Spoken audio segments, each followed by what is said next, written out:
Welcome, everyone. Here, you know what? I think we need to invite a old friend on for a second here.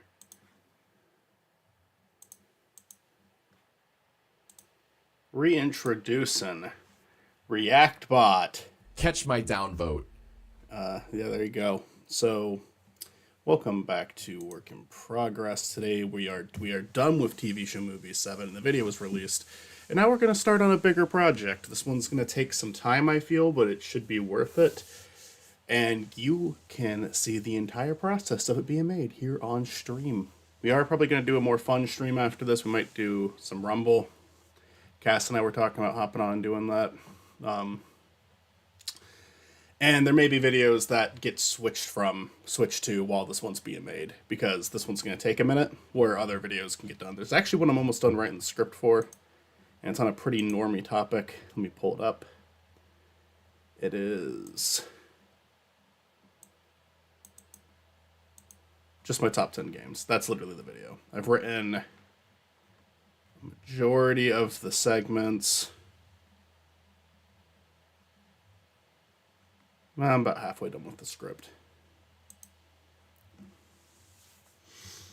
And that should be a more typical video, but maybe it'll be interesting.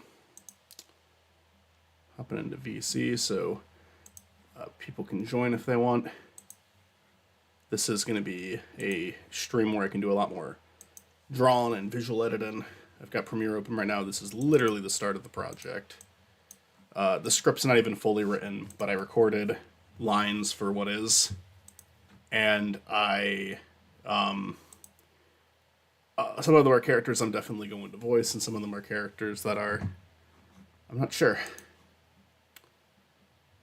Some of them involve bringing back people I haven't had voiced for a while, and some of them involve new characters that don't have a voice yet, and I don't know who I'm going to cast them as, but very early on is the point.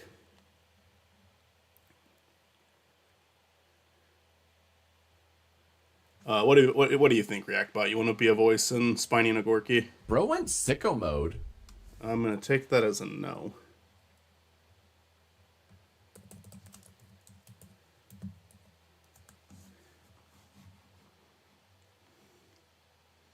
I want some ambience that isn't 3 hours long,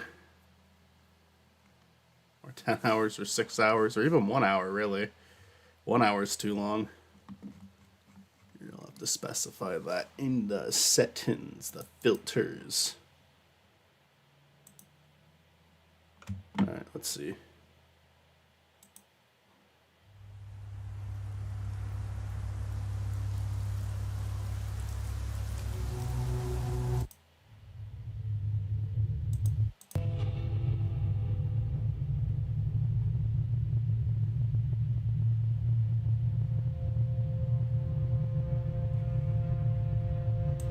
That might be good.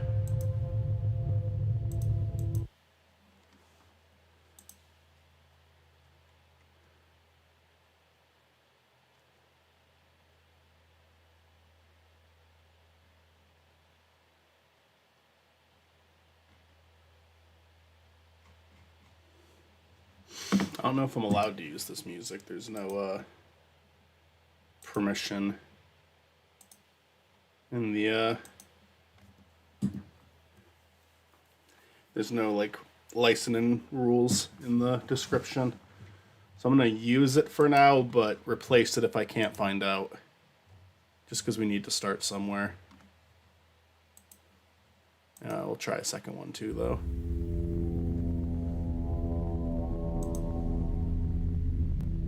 Now this one I am free to use.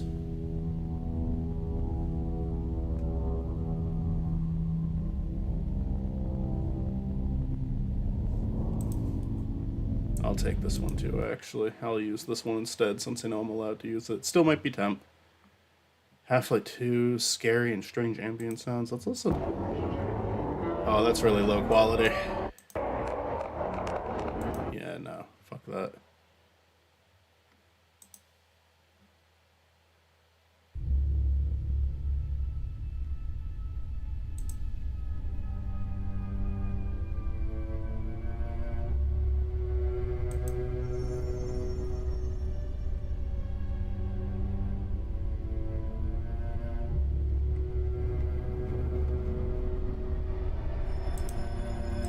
Doesn't really fit. I don't need that one.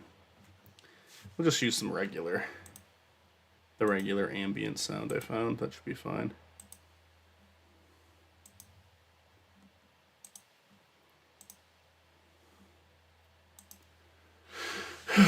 We started watching the movies for TV Show Movies Volume 8 last night. I don't know when that's going to come out. I'd like it to be less of a gap between 6 and 7 or 5 and 6. I think the gaps were a little too long for something that I'm really, I mean, you saw me, like, visually I was able to edit that, and with all the live streams combined, like, what, 6 hours? Like, on a really good day, that could be one editing stream. It's just not the most fun thing to edit, so. It's fun to make, but I don't know, eventually just get kind of tired of taking different clips and putting them in, and that being a majority of it. But it's a good way to present it. It's a good way to make it worth rewatching yourself, and a way to make it like watchable to the audience. So it's worth doing. I actually haven't checked on how that video is doing. I've read comments on it, but view wise and likewise, I don't know where it's at right now. Let me check. See where good old Spiny is at right now.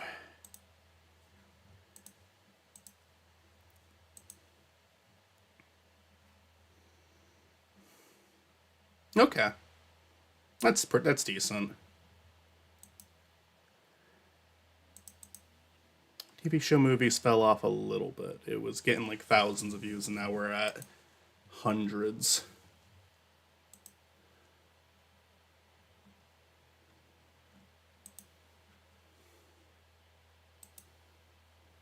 But got audio here. We are going to do a little bit of audio trimming, but I didn't record that much. And I don't know if this creepy music is going to work for the scene, but I wanted to try it out. Because it's actually, you're going to be seeing like hearing Sonic music over it, and I think that could be funny.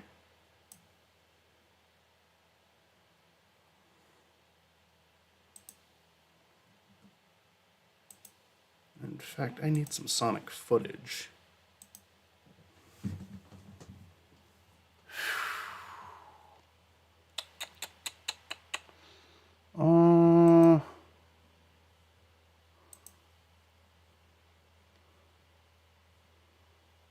Sonic Origins. God, I always forget how it's fucking 8 gigabytes. I don't have a lot of space on my computer. I need to clear up a lot of space. I wonder if I have any temp files I can get rid of. Let's check that. This is fun stuff, I know. Riveting. The absolute best.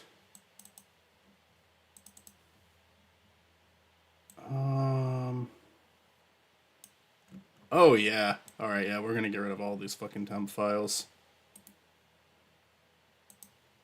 That's like 10 gigabytes of space right there that we can justify Origins now. Oh, and there's all the shit I haven't, like, actually deleted yet. Like, I have, like, full movies on here that I haven't deleted yet from TV Show Movie 7. Okay, so we should have a decent amount of space added just from doing that. Oh, yeah. Alright, we're back. We're back in business. Gonna install Origins. I don't know how long that's gonna take, but I need to get some footage from, like, I'm gonna need to get a lot of footage from Origins in this game, so I should hold on to that. I do hate that OBS does that. If I'm messing with my tabs, it, like, unopens some of them.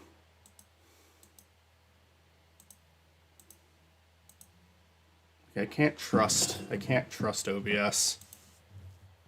I have it set to a specific window. It should just be that window no matter what. Isn't that right, ReactBot? Freedom isn't free.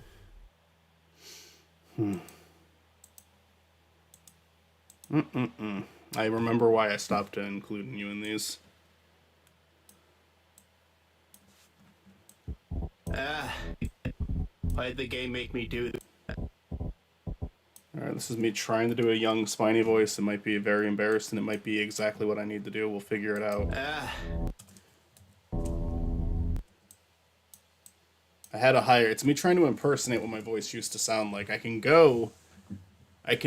impersonate, like, 18-year-old me pretty well because it's very similar to my voice, just a little higher. I can go back to that if I try. 10-year-old me, no. But I did have a higher voice like this. I talked like this a lot.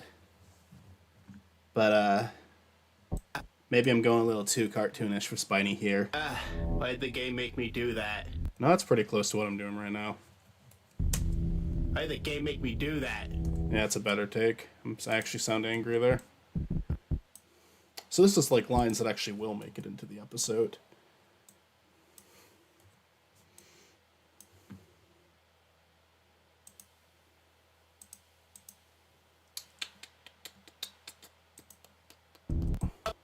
That's so unfair. Why do all Sonic games have...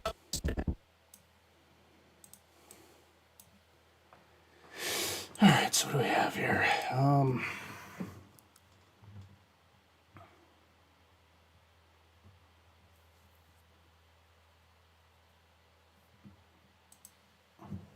make me do that? That's so unfair.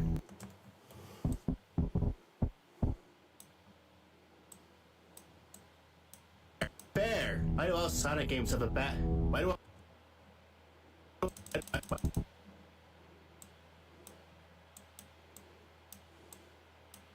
Fair. Why do all Sonic games have bad second levels? Those games are rotting his brain. You know.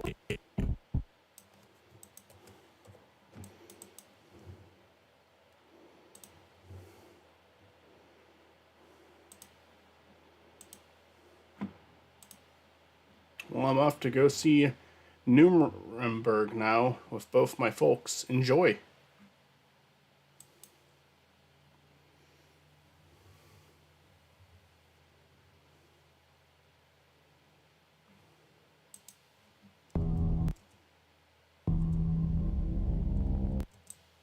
Those games are rotting. Bad second levels. Those games are rotting his brain. You know it.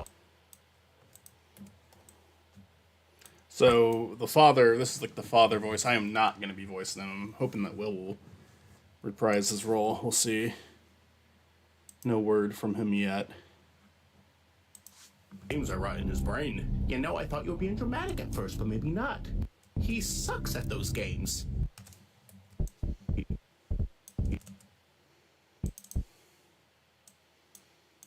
He's only gotten worse with time. Mario would have taught him. Mario time.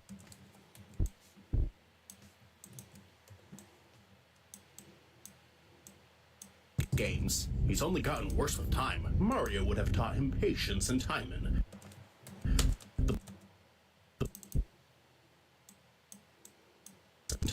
The blue rat demands he goes at full speed carelessly. That's no way to live life. Press jump!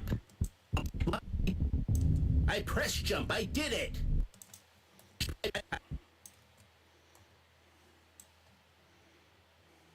There's no way to live life. I press to live life. I press jump, I did it! Honey,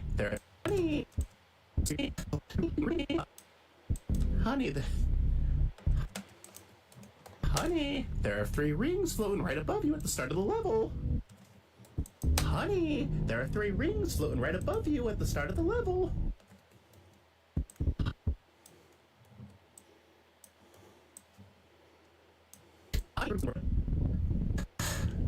Good Lord. So there'll be like a head bump here. Good Lord. Good Lord. I like that one more, actually. I'm supposed to be the voice of Spiny's mom. I was Good Lord. initially. Good.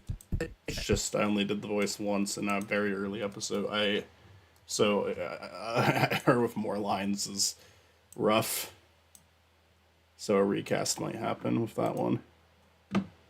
What do you think, React Bot? Do you want to be the voice of Spiny's mom? Insert reaction here. Well, it's not doing me any favors. I think there's something we can do to prevent. There should be more of a pause there. I think there's something we can do to prevent. I think there's something. Doesn't really matter since this is going to be replaced with at least someone else, if not Will. I think there's something we can do to help him. Prevent him from becoming like a. Prevent. We can do to help him. Kind of keep checking the script for sound effect cues because I need to time this right.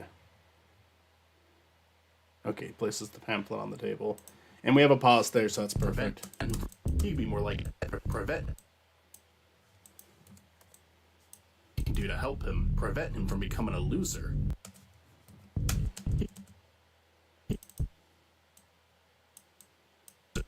He'd be more like his brother with a little more effort, and less like your brother. Don't say that, please.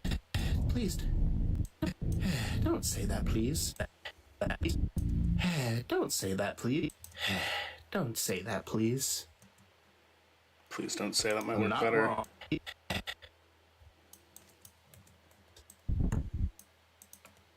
Sounds like I'm trying to do some like fucked up Waluigi voice of the mom. Don't say that, please. Not wrong. I know, but Oh, fuck you. I'm not wrong. I know, but we could give it a try. Maybe we could give it a try.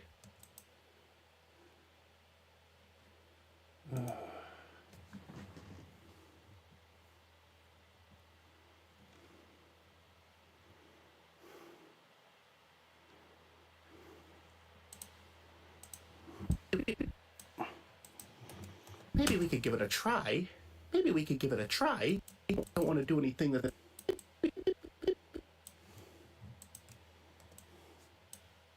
Maybe we could give it a try. I just don't want to do anything that's good. I might need to start the Why did the music game make me do that? a little later. That's so unfair. Why do all Sonic games have bad second levels? Those games are rotting his brain. You know, I thought you were being dramatic at first, but maybe not. He sucks at those games. He's only gotten worse with time. Mario would have taught him patience and timing. The blue rat demands he goes at full speed carelessly. That's no way to live life. I press jump, I did it! Honey, there are 3 rings floating right above you at the start of the level. Good lord. I think there's something we can do to help him. Prevent him from becoming a loser. He'd be more like his brother with a little more effort, and less like your brother. Don't say that, please. I'm not wrong. I know, but maybe we could give it a try. I just don't want to do anything that's gonna hurt him. I just don't want to do anything that's gonna hurt him. Don't want to do anything that's gonna hurt him. Trust me, he'll be.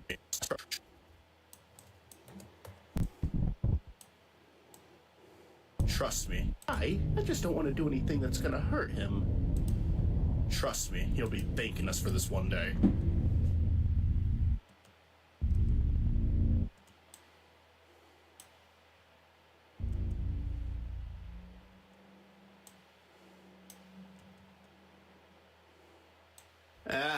I think game.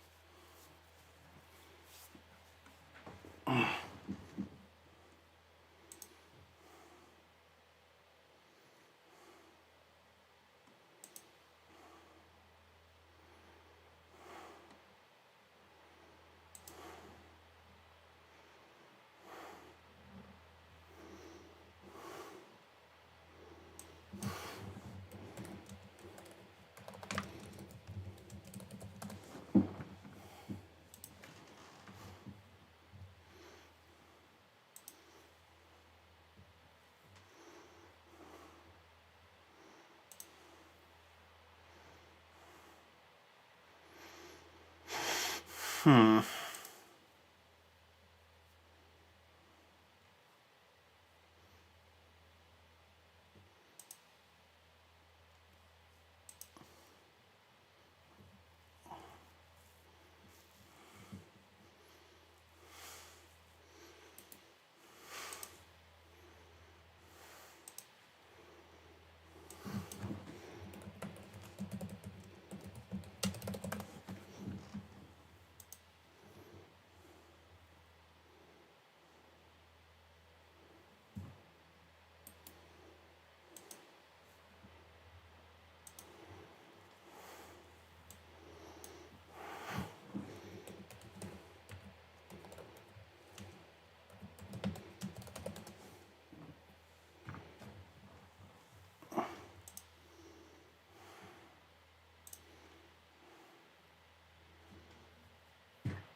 I kind of want to mix and match stock images here and kind of make a new thing out of it. Try this one. Kind of create a weird image. They got away with murder. Who did? This video brought me closer to Christ. That's good. Not a lot of it's done, so can't imagine where you're going to be by the end of it.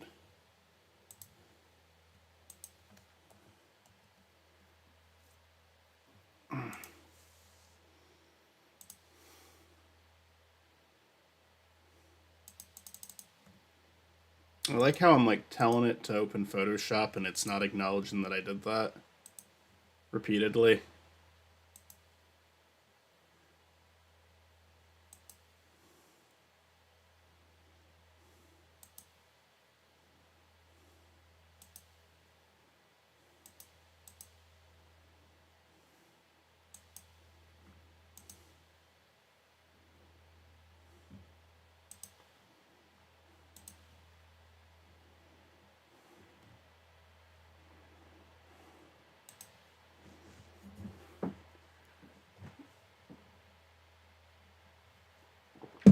I wait for that to get its shit together. I actually could get some Ogorki lines. Don't have a ton, but have enough.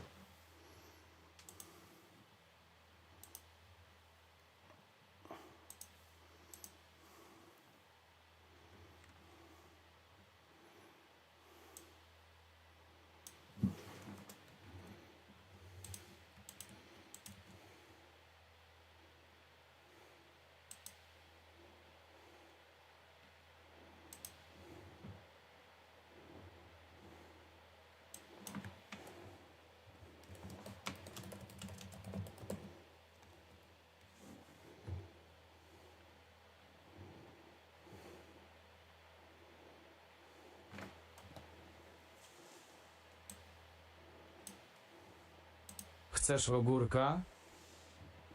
Now, can I pick a different voice?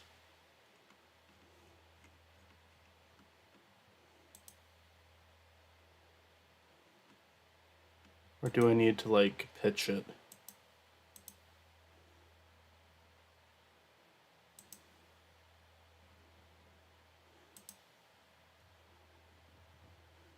We might have to try to pitch it. I'm gonna mute my mic for this part. Chcesz ogórka?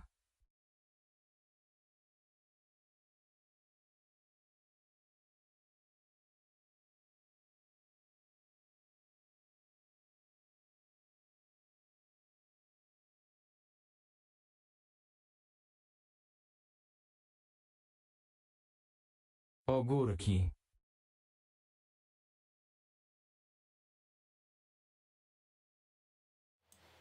That's all I need from him for now. But I'm going to need to pitch that to make him sound younger. I was hoping I could use a different voice, and maybe I still can. I might just have to go to a different website.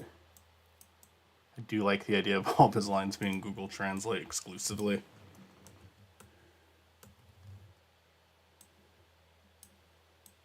Ogór. Chcesz ogórka? I'm gonna mute. Chcesz ogórka? Ogórki.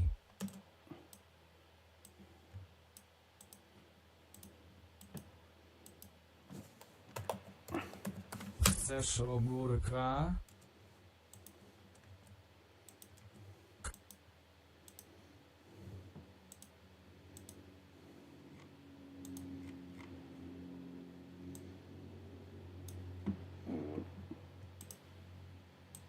Chcesz ogórka? Chcesz ogórka? Chcesz ogórka? Chcesz ogórka?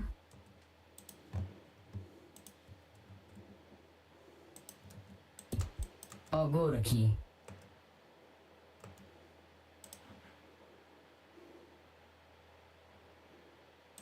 Are you open Photoshop? The new and improved Photoshop Adobe is here to fucking stay. You can use AI now to fucking name your layers instead of just fucking naming your layers. We're Adobe. We're fucking badasses, man. Fuck doing stuff on your own. What are you?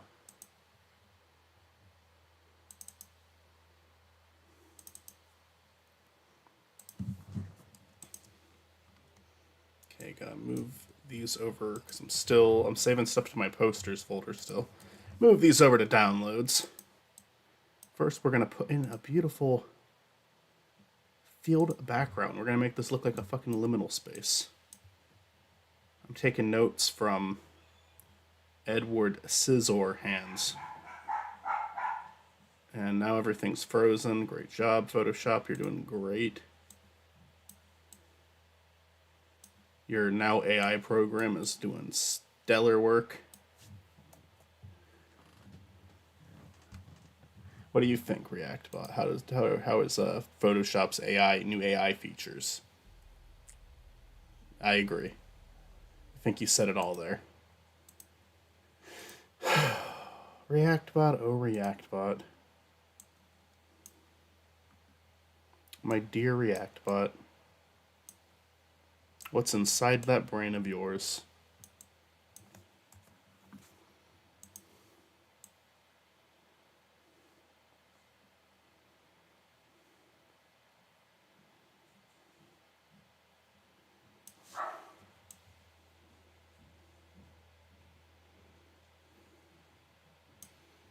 So we'll start with like a very rough crop of this. Kind of fix it as we go on. So obviously there's some stuff that needs to be cleaned up there. It's allowed to look shitty, it just can't look this shitty. Turn the hardness down, turn the size down, just start getting rid of some of those rougher edges that we don't want.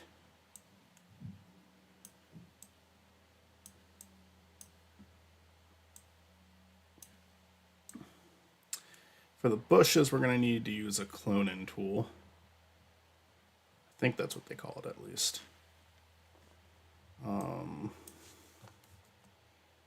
Get rid of, like, it's not that entirely.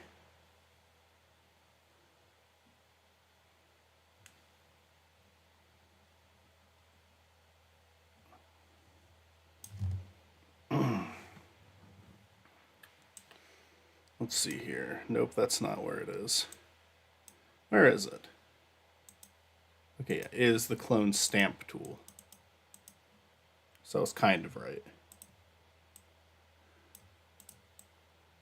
we're just gonna kind of finish that bush up. I could probably tell an AI to do this right now, but I'm not going to.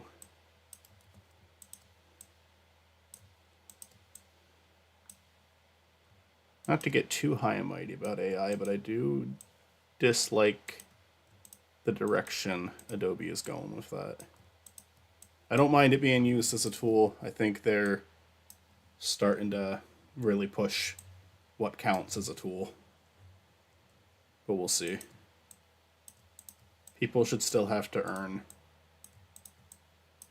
a little bit of integrity on what they're working on. Shortcuts are great.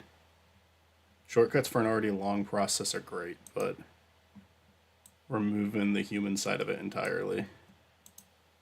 Especially when you're doing it with the most obnoxious ad I've seen on YouTube in a while. Woof. Woof. Not a fan.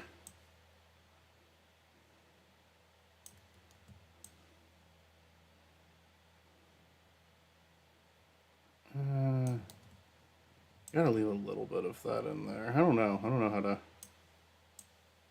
make that plant right there work. Because it just kind of doesn't. We're gonna erase some of you, but fix it with the cloning tool.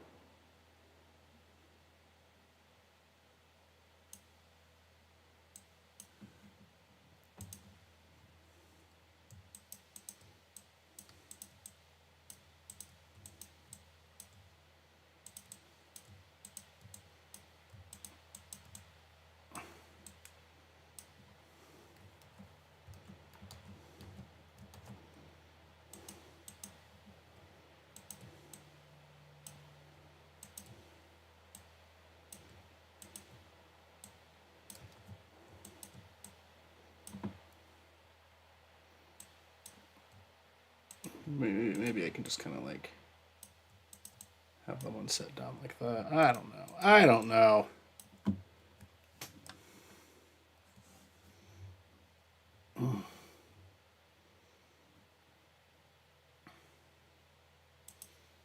I didn't even switch screens yet. I meant to do that. Whatever. I do this all the time.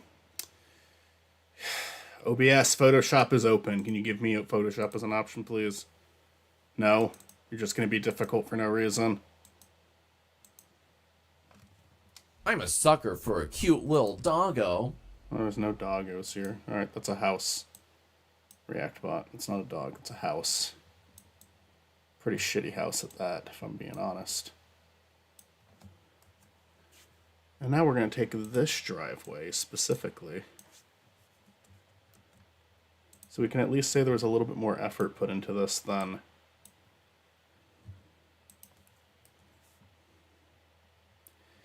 using a stock image.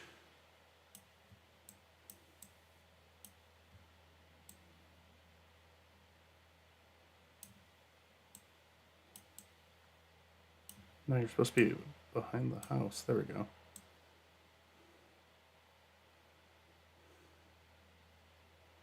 Actually, I probably made this too big. Let's redo it a few times.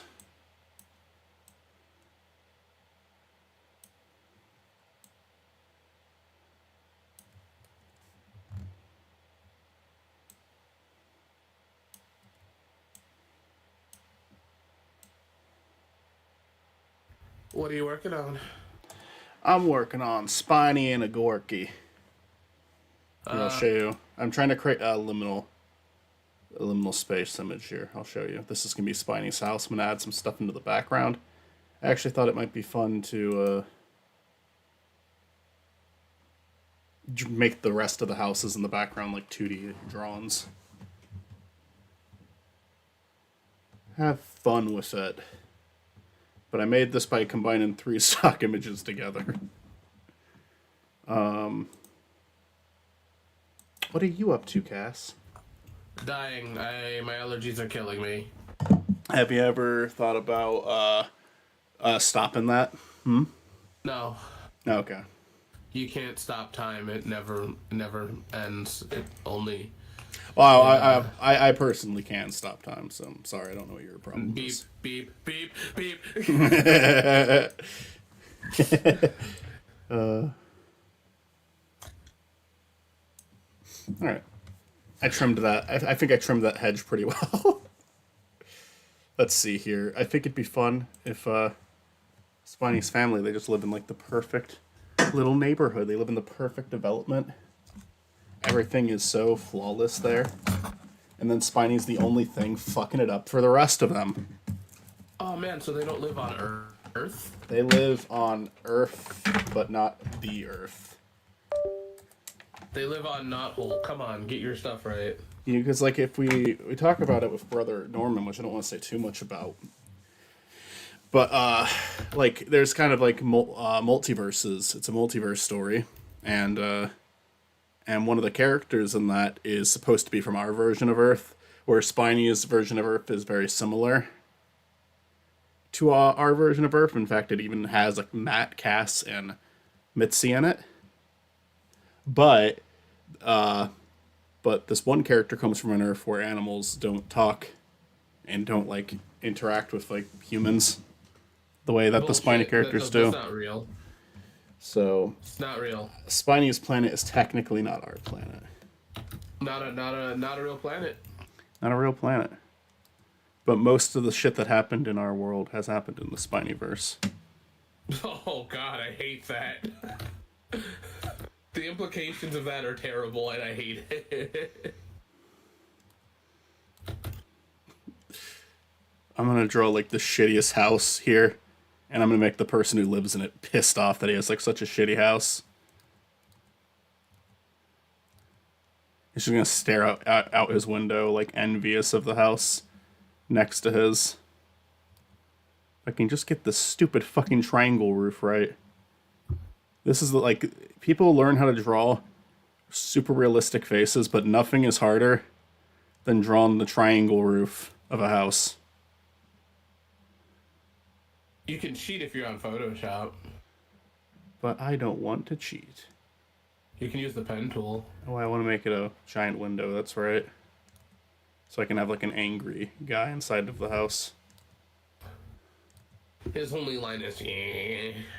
He's just like, meh. He's just, like I said, he's just pissed off that he lives in a shitty house. While Maybe, have you ever thought while the house maybe next to don't live in a his, shitty house? while the house next to his gets to be hyper realistic, you know. He has to live in this house. Yo.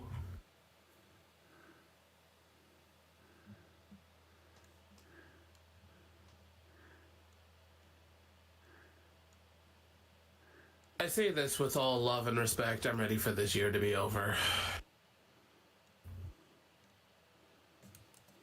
Yeah.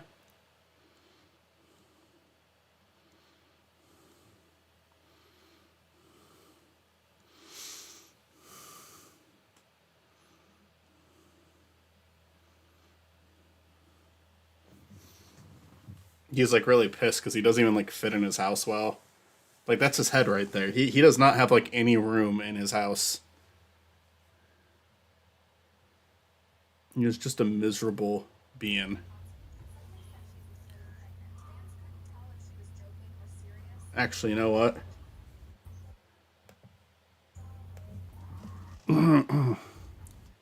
He's the Homer Simpson of this universe. And he doesn't live as good as a life as the other Homer does. In this universe, Frank Grimes is the one that lived a better life. And Homer lives in a small, shitty house that with no family. This is canon. Everything being said right now is 100% canon. If you miss the stream, then you're never going to know this lore. I don't think not having a... What do you mean by family? No Marge, no Bart and Lisa. I think No, he might no, be better whatever. off in some No, places. no, whatever the third one was.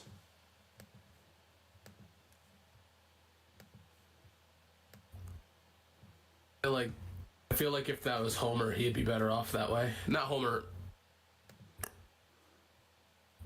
Peter.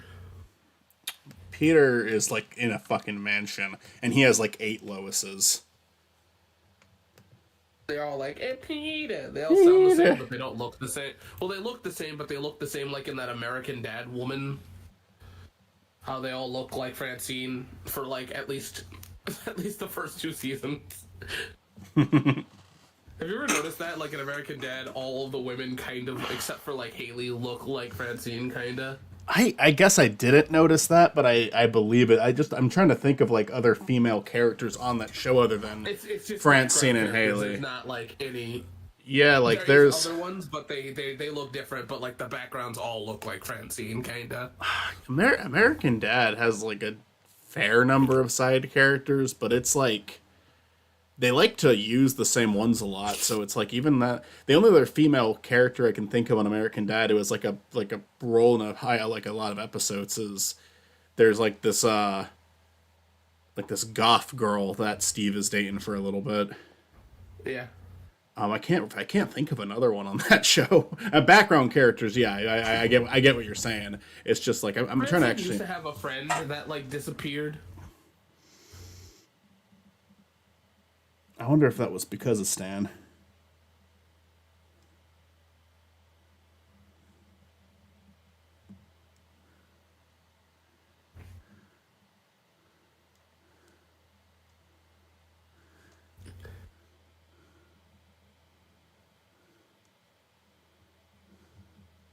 Oh boy.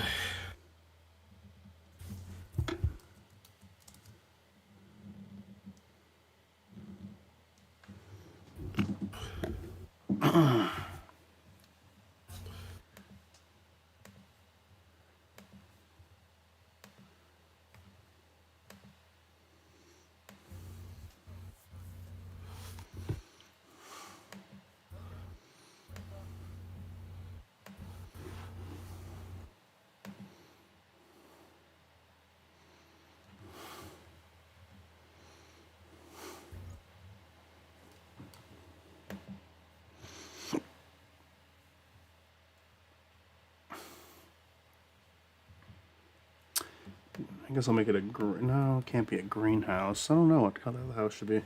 House will be pink. Be a pink house.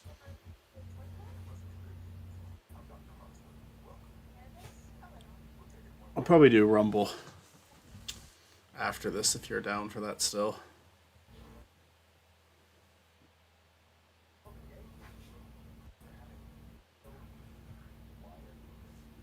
We watched an episode of Odd Blogs last night, and the funniest thing about it is all I told Cass before we started watching it is that I was open to watch it again, but I watched one episode as a kid and I didn't like it.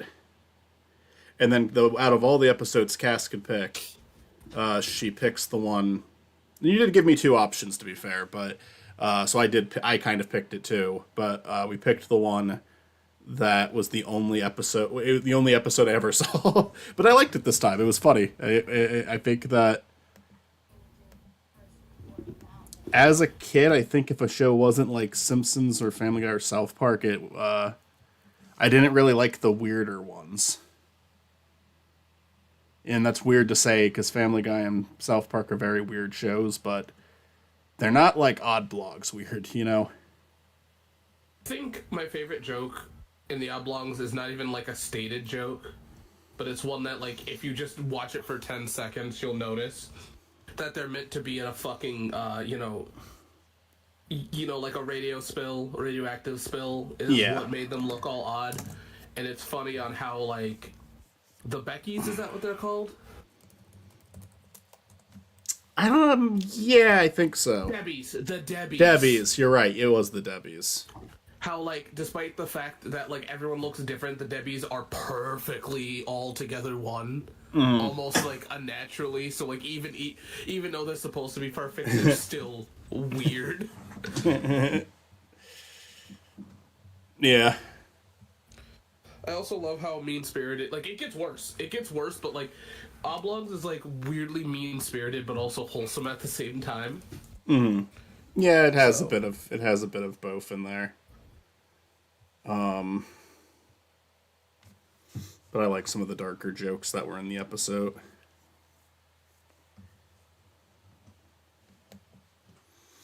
The bridge joke, the bridge joke, which was probably the darkest joke in the episode, probably was the funniest. I think the reason why I say that it's wholesome is that, like, in spite of these characters being these mutants, they do not give a shit. So it brings super cute kind of moments. They also have like solidarity. Even with characters that probably don't deserve it. Like the one girl who seems like she's prepared to turn on them at any second. But it's still funny. I love how she like... I love how she assumes that she's the one being kicked out the second they're talking about doing a vote. Yeah.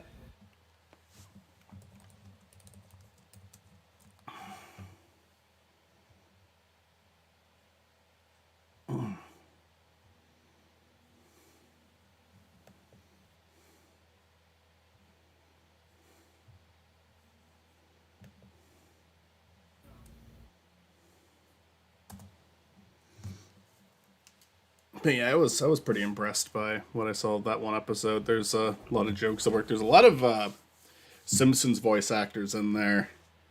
And then I did also see Billy West's name come up. Who was Will Ferrell was the one that surprised me. And it surprised me because I didn't recognize his voice. And I'm like, oh, is he actually like a decent voice actor? Or has it just been so long since I've heard his voice? I mean, a lot of good voice acting doesn't even like mean you have to do voices that aren't your own. Some people just speak in their own speaking voice very well, and it can be used for a lot of stuff. Like I think that's why Michael Kovacs keeps getting put into these indie pilots, which he does have variety. He does have variety, but he also does like a lot of his voices do just sound like his regular speaking voice. Zach Hadel's another great example of that. I always forget his name. It also might just be like the casting of that. Yeah. Oh yeah. Like they might just like it. You know, so. I like what LS Mark and Veronica are doing with the Catching Up show because they're finishing up that second episode and they've posted a few clips of this new Roy character and he's just voiced by Scott the Woz and it's just Scott the Woz doing his regular speaking voice. It's like they heard his voice and said this would be funny for the character, let's use it. And I've seen the clips of him voicing the character and it's like, yeah, it is a funny voice for the character. Especially because it seems like the character is kind of like a bully, and hearing Scott be a bully is funny. Kind of does bully his audience, though. Like, at every occasion he gets, he calls, like, gamers virgins. So, like... I enjoy Scott. I think he's funny.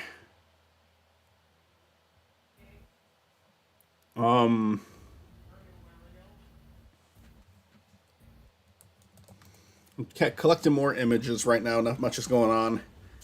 Probably. Oh, there's Matt. Oh, it's Howard Stern. Howard Stern? What? What?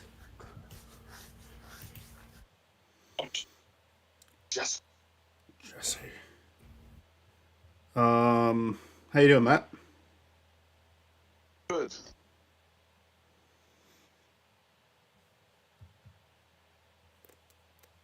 So we're making pretty big changes to Spiny and Ogorki based on what I said on that script the other day. A lot of it's staying the same, but we're actually changing. The character Randy is now going to be more Mario influenced. Because I thought about that and thought it would be funny. I said Luigi at first, but we already have the Piranha Brothers, so maybe Randy should be more like a Waluigi-like character. I don't know. No. No. No Waluigi? No. I don't know what Cass is saying no to. No Waluigi. No. No Waluigi? No. Why no Waluigi? What's your problem? No. What's your fucking deal? Spiny's not good enough for Waluigi. Okay, well, you know what? We're not recovering from that one. Hey.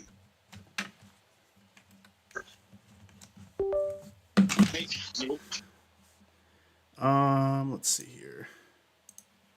Nugget, shut your mouth. What the fuck are you doing? What the fuck you doing, Nugget? Shut your mouth. He is such a dick to other dogs. Like, he's so nice to people. I don't think he likes kids. He is weird about kids, but...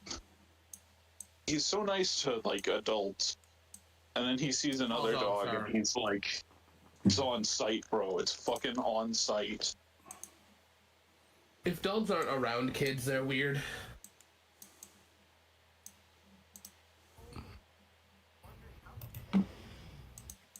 But then again, kids are weird.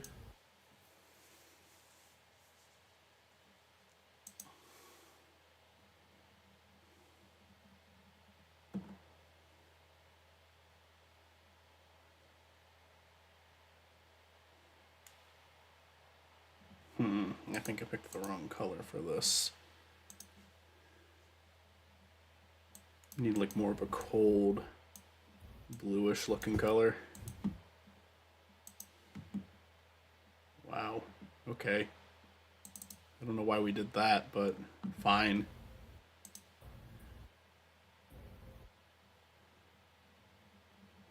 This isn't working the way I thought it would work.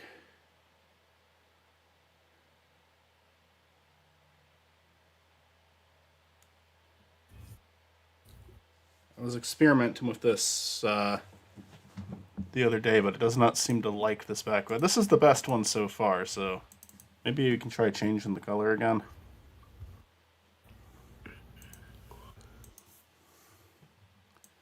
Go with like a darker blue. That's a little better, I think. This is a very experimental phase tonight, because I got to make these backgrounds, and instead of drawing them, instead of just taking stock images, I want to do more than that, but I also want to, I don't want to draw them, because they're just not going to look very good if I draw them. So I'm kind of taking more of the approach of, like, I can, like, manipulate photos and kind of make my own photoshopped, like, monstrosities. And that might be a more fun way to do it anyway.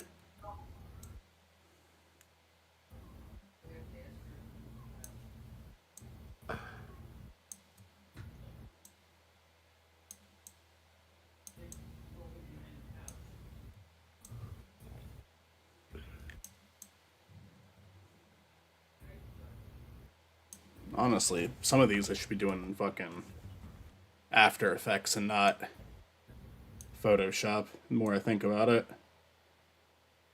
But I started this one in Photoshop, so I'll try to finish this one in Photoshop. The rest of them, I might actually switch over to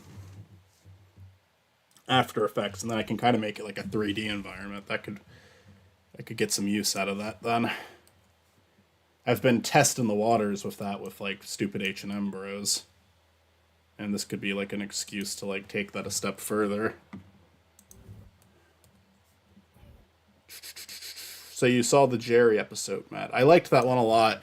My biggest issue of season 8, and I like season 8, I think the last 2 episodes are also good. I think the finale is a really, like, one of, I'd say it's the best finale we've had in a while if it wasn't for the fact that season 7 had such a good finale. But I do think it's better than, like, 3, 4, 5, and 6's finale. But I think that, like, the Jerry episode is good. I'm just not laughing that much. I think that, like, it's funny, a funny idea, and I like what they do with the characters, and I like what they do visually for it. But I feel like something with season 8, I just feel like it's missing some of that wit the show had. Like, I'm waiting for the. Ironically, I think one of the weakest episodes of the season, which was the Easter episode, was one of the episodes that had that wit. It's just the idea was kind of stupid.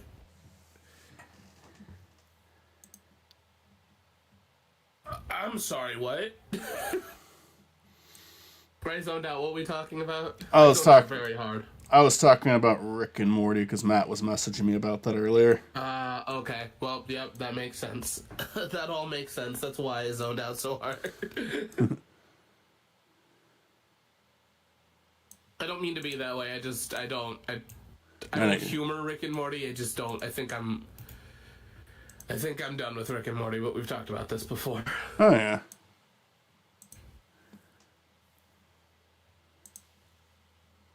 I understand why people are. I think it picked itself back up, but I also think that I mean, I kind of hate to be this way. I also think that the first two seasons are always going to be the best ones. Like, I don't think they're ever going to hit that level again. I think I they. also I also totally understand how someone just like gets burnt out on the series. Like it's not even a problem of like, oh, are the recent seasons good or not? It's like, yeah, no, everything that's gone down, it just leaves a bad taste in Oh my mouth yeah, when it comes to Rick and Morty. yeah, that's true too. That just sucks because there's like people who don't deserve to be wrapped into that. But yeah, it's true.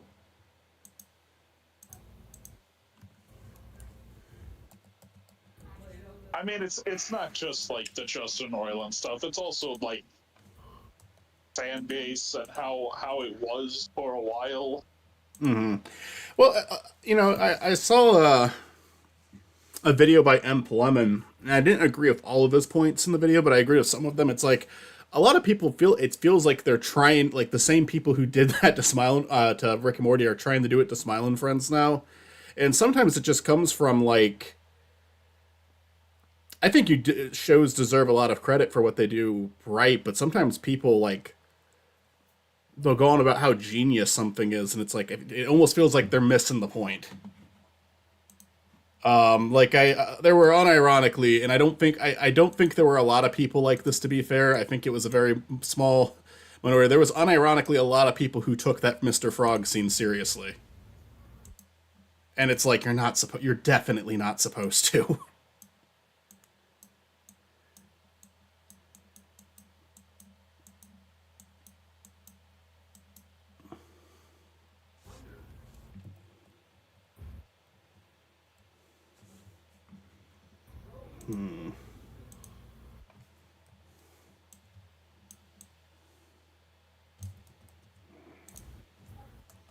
Oh, which scene are you supposed to take seriously?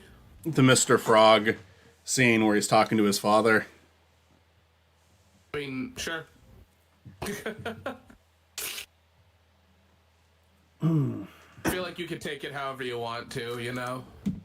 You can take anything how you want to, but it's also just like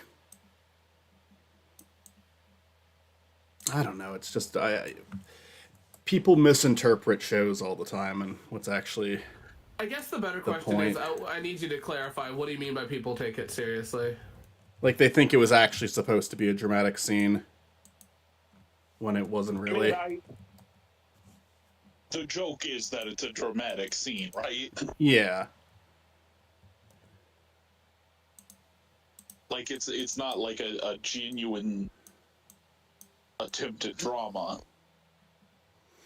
outside of, you know, how funny would it be if we just did this super serious scene with fucking Mr. Frog.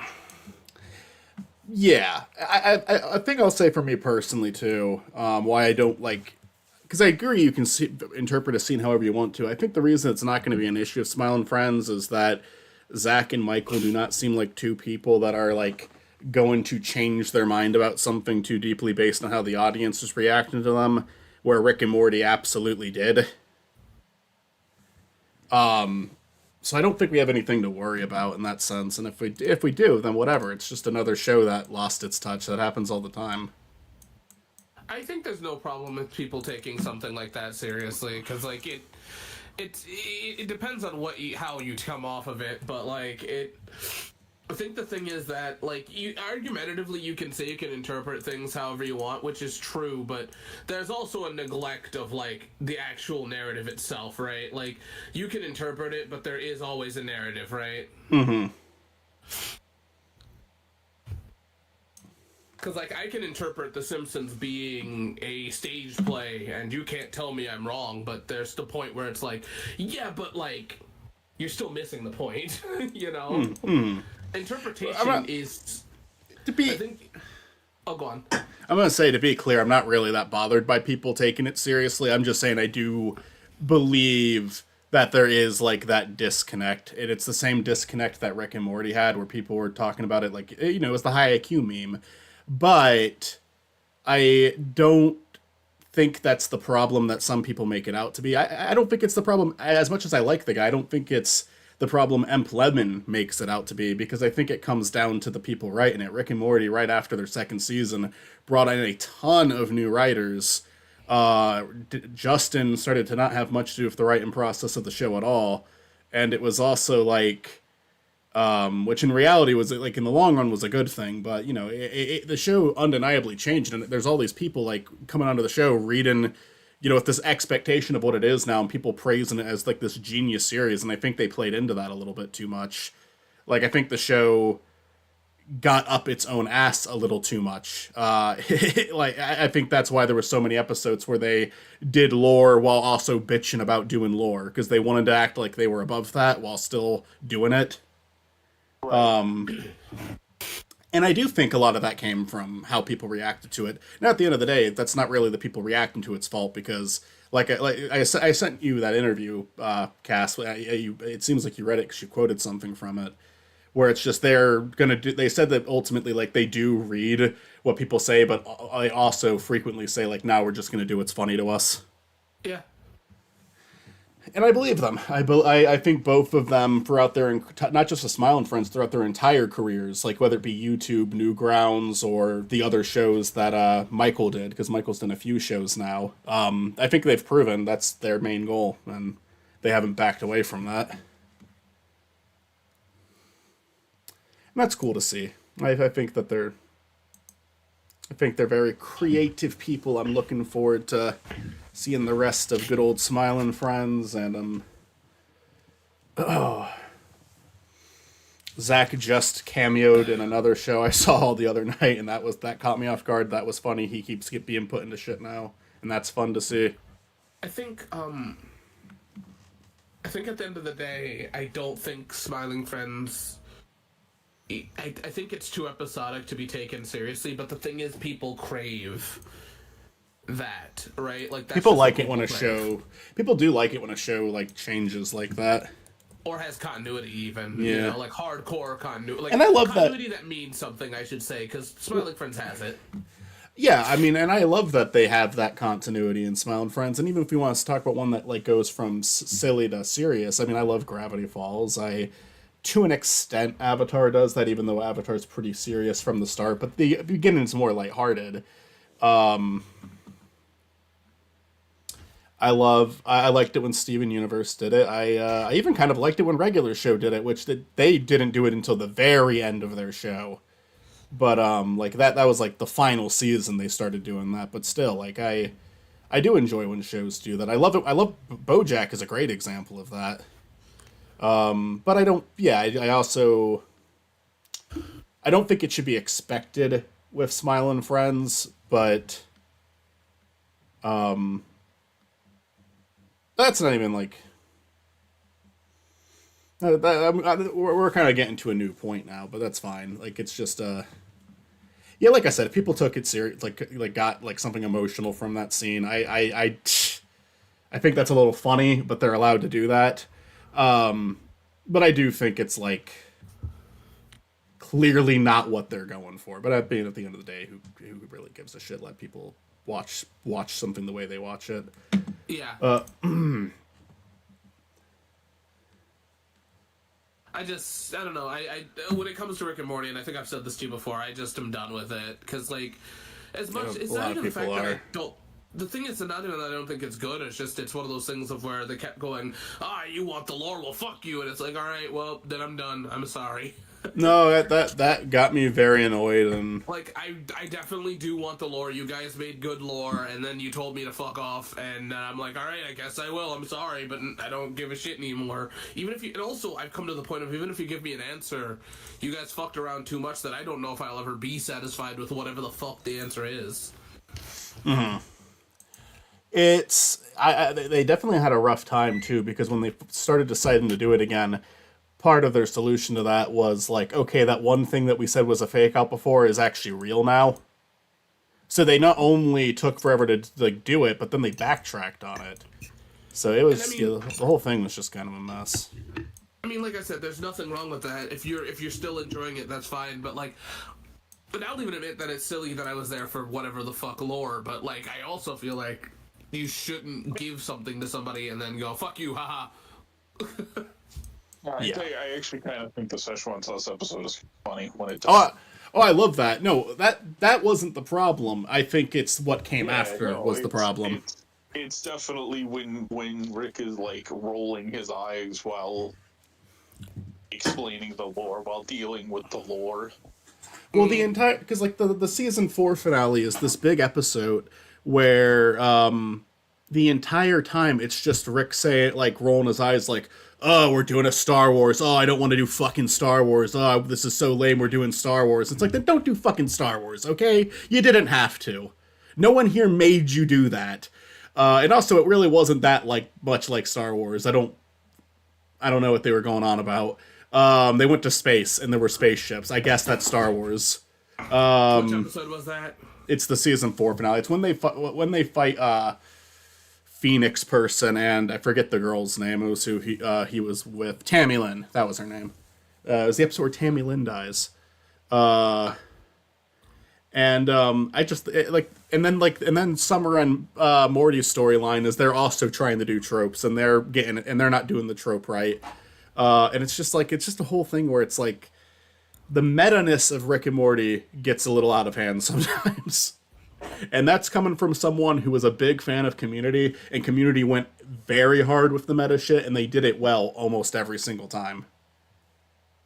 Yeah.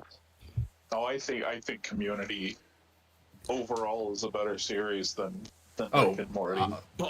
Yeah, by a long shot, and I do think that Rick and Morty has potential to like have a better run, because I mean it's not being they don't have a gas leak year yet, even though they do have episodes that resemble a gas leak year. They don't have a bunch of characters leaving the show, which I mean, to be fair, like they even had to recast them, but like it's not a show where they're going to lose characters with that in mind. I think as a person that knows nothing about Community except for like Sonic memes, I think, in all honesty, I'm gonna be honest with you, I feel like it's easier for me to get people to... Rick and Morty does some stuff that'll turn off anybody, where I don't think, even though Community had a gas leak here, at least you can go, yeah, this year sucks, versus, yeah, there's an incest baby.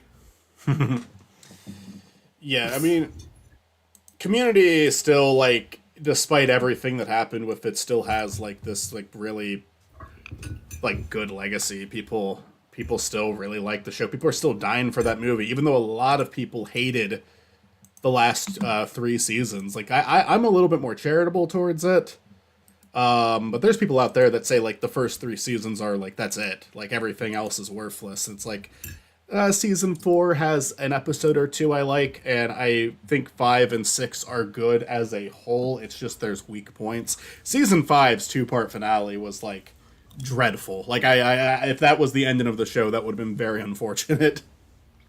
Because it's a 2-parter, and it feels like they had 0 ideas for it. I don't even think it's like they had a bad idea. I think it's like they were out of time. Like that's what that episode reads to me. Is like, what the fuck are we doing? And they just started writing stuff down. Because I've been there. I've been there personally. I get that feeling of writing something and it not being very good. But you just got to get it done.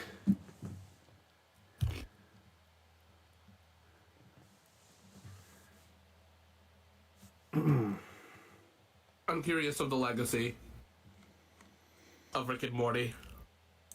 Yeah, I don't know.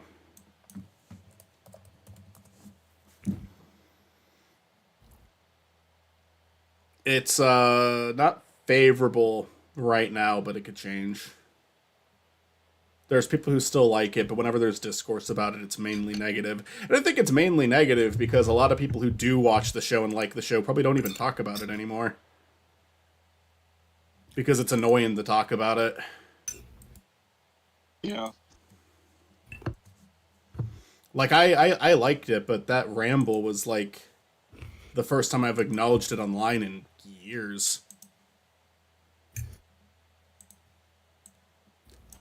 Wait, I put that in the wrong spot.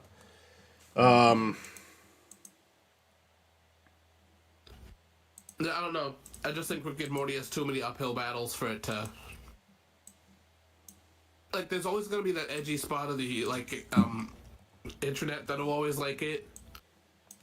Well, I think that edgy spot of the internet actually doesn't like it right now. Well, sure, yeah, but all I'm trying to say is there's gonna always be the contrarians that are like, "Yep, this is great. This is like Simpsons level," but I don't think it ever will make it.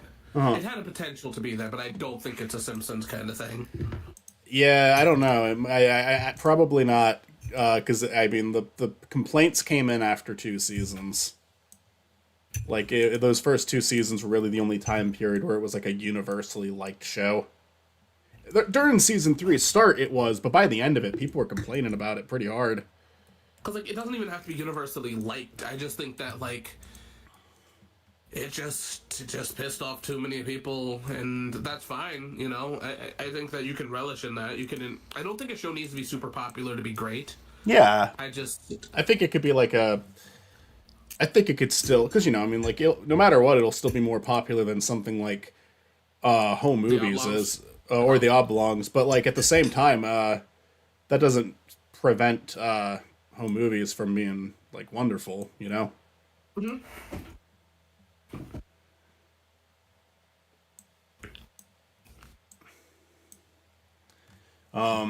There's a lot of shows that weren't that popular that are really good. It's a weird show to contend with because it was like the most popular thing for like a brief moment early in its lifetime, and then everyone turned on it, and then even after everyone turned on it, the creator ended up in hot water. They made some decent seasons after that, and it's like, but who cares about that? Like at this point, we're like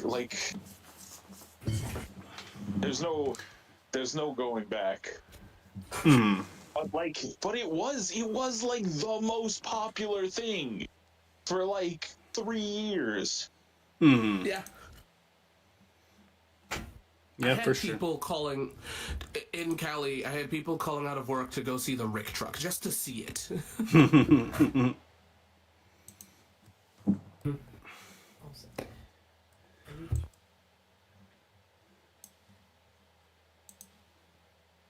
Okay, you're not a smart dog, are you?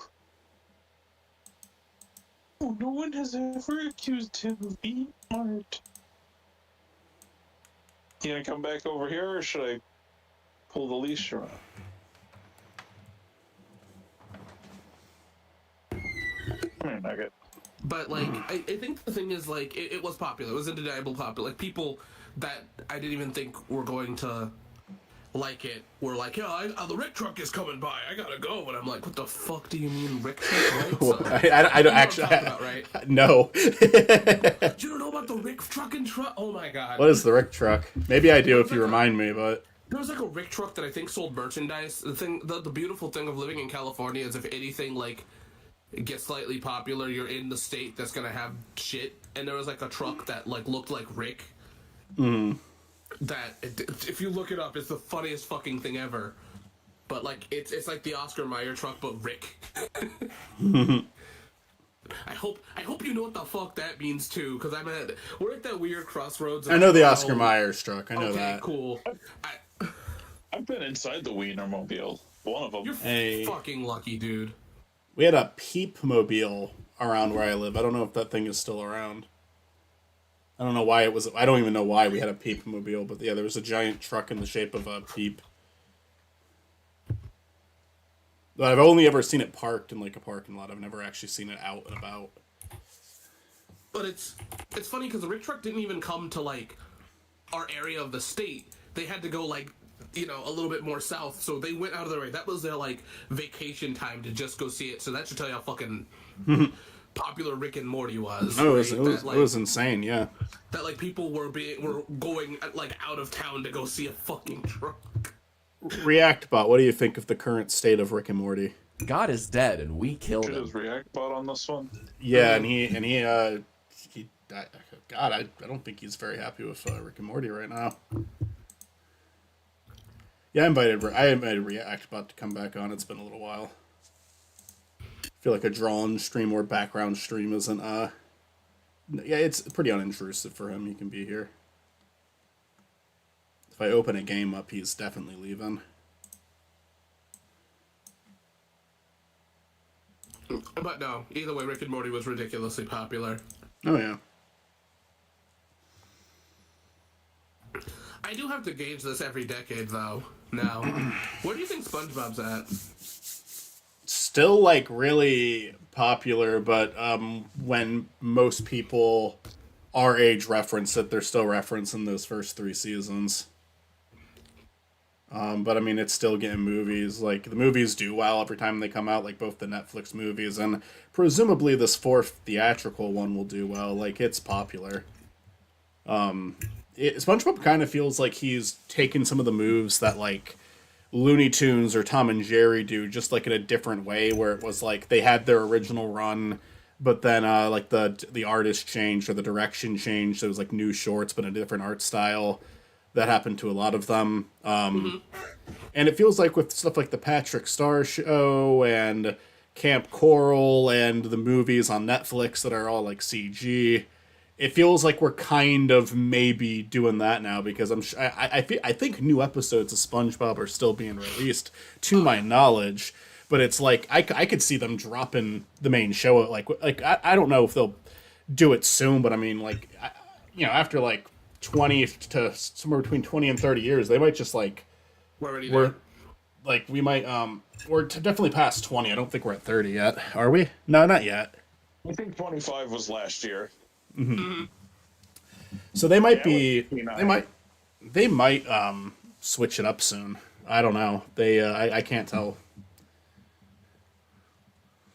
Because things are very different from now how they are like they were back then. But I feel like this is like a variation of that, where they're like, okay, what else can we do with these characters? And like it feels like all these different renditions of it are like fairly different. We are starting to get different art styles. That is finally happening. So, question.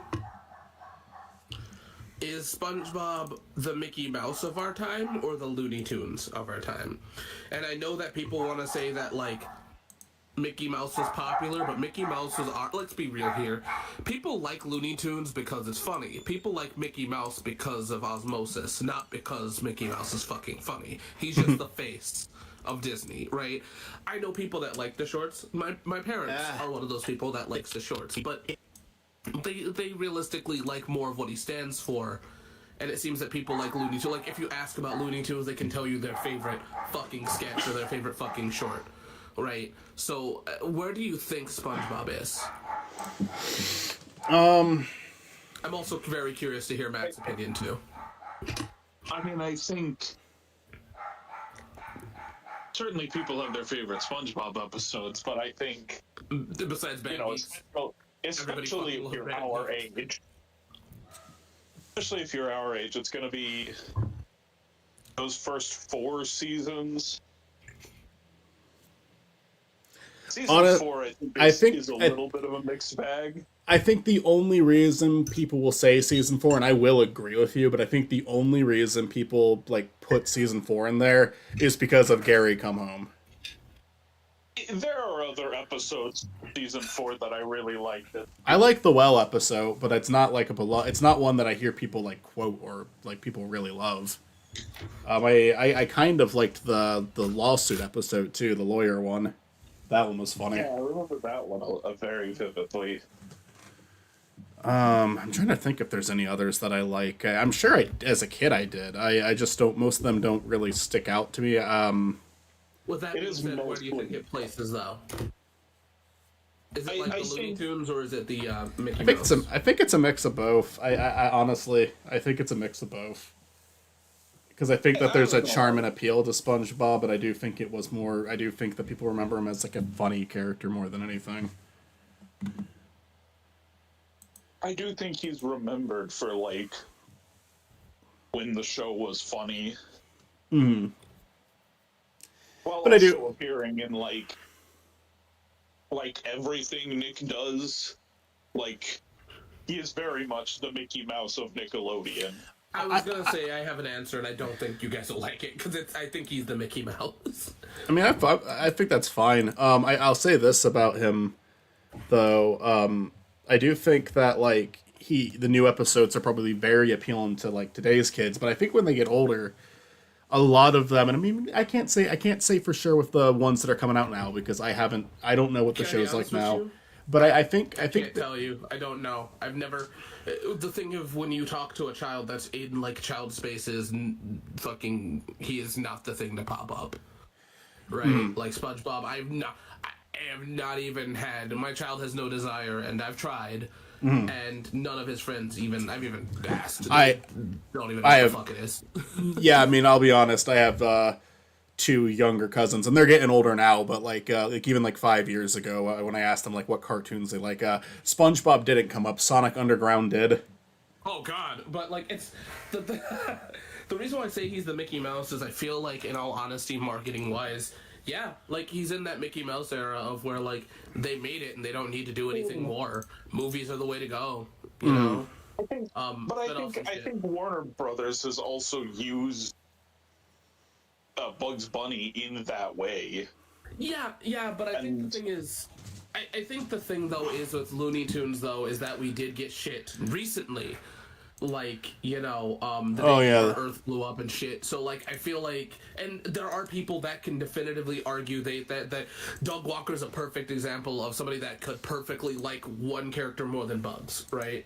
And I've heard so many people enjoying more characters than Bugs, and that's unfair for me to say that with SpongeBob because SpongeBob is not an ensemble show like Mickey or,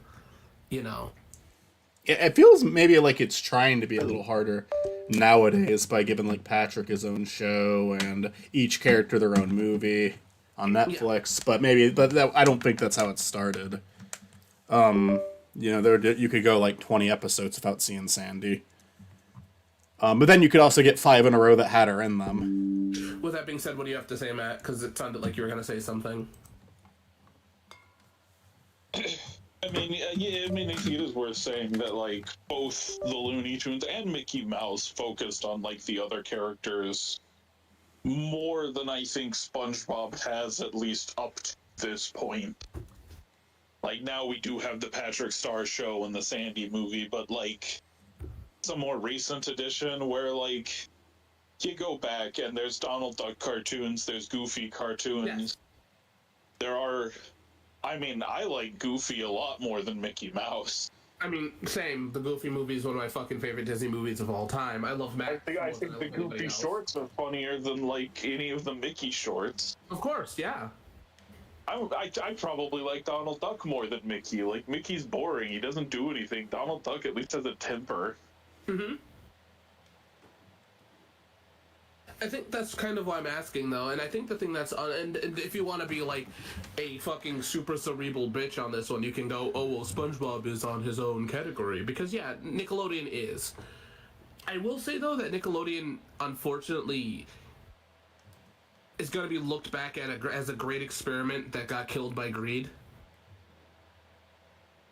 And you can disagree, but I think in the future, Nickelodeon is not going to... It's going to always have, until we die, it's always going to have that, like, look back. But I think SpongeBob, relying so hard on SpongeBob kind of kills its momentum a little bit.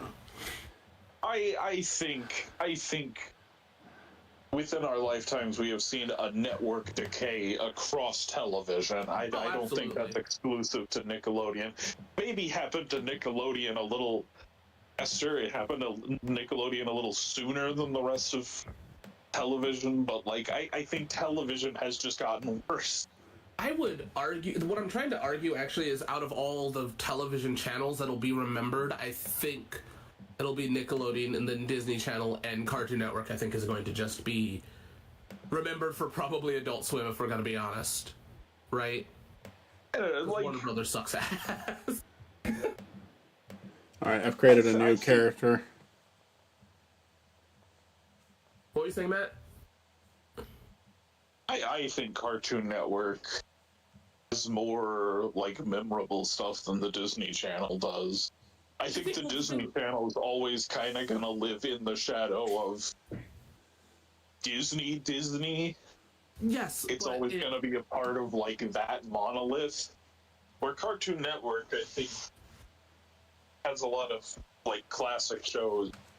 It does, but hear me out. Disney Channel's existence was a big deal, right? Like, that was Disney on demand, and a lot of preservationists always bring that up when it comes to, like, its existence. And, like, the Saturday morning block that is old as shit. But, like, at the end of the day, Disney having a channel was always is kind of prolific in and of itself. Is it going to be as important as Cartoon Network? No. But Warner Brothers' mishandling and even tactical usage of copyright is kind of the downfall of it, because at the end of the day, Disney Channel is always going to be Disney Channel, where or Cartoon Network is going to be locked behind its copyright failures. Megas XLR, Samurai Jack, and so on and so forth are trapped behind these shitty. Symbiotic Titan are all trapped behind the shitty business dealings of Warner Brothers, so much so that it might be wiped to the memories of time. Where Disney's going to always be Disney. I mean, I think it's crazy that most Cartoon Network shows are on Disney Plus, Yeah. Hulu, rather than Warner Brothers streaming service. Like, I'm gonna be honest with you, I watched Cartoon Network more than any other channel. Nickelodeon, well, Nicktoons is what got my attention, and I think Jetix, but Jetix. Disney. But at the end of the day, Cartoon Network was the one that I stuck into. But Cartoon Network, unlike Disney and Nickelodeon, does not have that grandstanding point yet that Nickelodeon has. Oh, and Cartoon Network deserves it by having Moxie, and also by having what? It's rare someone brings up Moxie. I like it. Listen, you do not understand. I love obscure shit. But Me too. but Moxie or Cartoon Fridays or What a Cartoon, like, these are things that are prolific. Oh, what was that? There was one where they talked about Acme cartoons, and gave history lessons. That shit was dope. Yeah. But Cartoon Network, yeah. Oh, Boomerang as well. They Adult fucking Swim. Cartoon Network or Time Warner's Cartoon Channel is more prolific, and I'd argue more important than most of them. The issue is Warner Brothers doesn't give a fuck. They do when it makes money, but, like, I just don't think... I think Nickelodeon will go down as history as having just cartoons like Jimmy Neutron, having cartoons like, Fairly Odd Parents and SpongeBob, and, it just had, like, such... Even Nicktoons had such a weird... Like, Nickelodeon was a weird place. I think game make me and do its that. marketing was genius, right? So it will never be forgotten. That's so unfair. It feels Why do all Sonic constantly games have bad like sec- Cartoon Network was trying to wash itself away every single time. Anytime a good idea happened on Cartoon Network, it felt like something said no. Cartoon City was a beautiful thing. They got rid of it with the whatever the fuck those things were. Then CN Real was a thing. The weird, and like, so on figure and so forth. things. Yeah, you know what I'm talking about. Yeah. Cartoon Network That or sucked. Warner Brothers has always been trying to erase itself. It feels where Nickelodeon has bent into itself, and Disney Channel tells itself to fuck off too, but, like, at least there's moments where you can remember it, right? So I think that Cartoon Network is going to be something that may be remembered. It depends on how much we talk about it, really. It depends on if people do, and I don't know if people are, or if they are, I don't know if people care. Because, like, I think also another suffering point of Cartoon Network is it was so modern, right? Like, I can't be like, if I was an executive and somebody said, hey, let's make a Cartoon Fridays recording block, like, let's release that, I'd be like, I don't know if that would actually sell, right? Like Cartoon Fridays, or all this other stuff they did worked for television more than anything else. And I don't know if it has that longevity of people caring, because I don't know if there's weird asses like me that care about cartoons like this. Oh, there are. Or television. I guess television broadcasting is more or less of my, because I love that shit. VH1 and MTV. I actually went on a rant with you about MTV recently, Michael. So.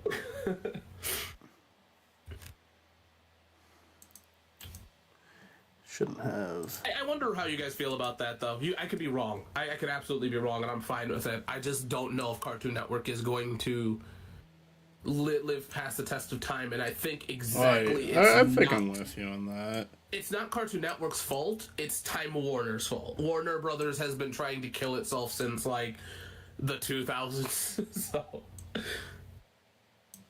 And I think the weird glimmer of hope from Cartoon Network exists in Adult Swim, weirdly enough.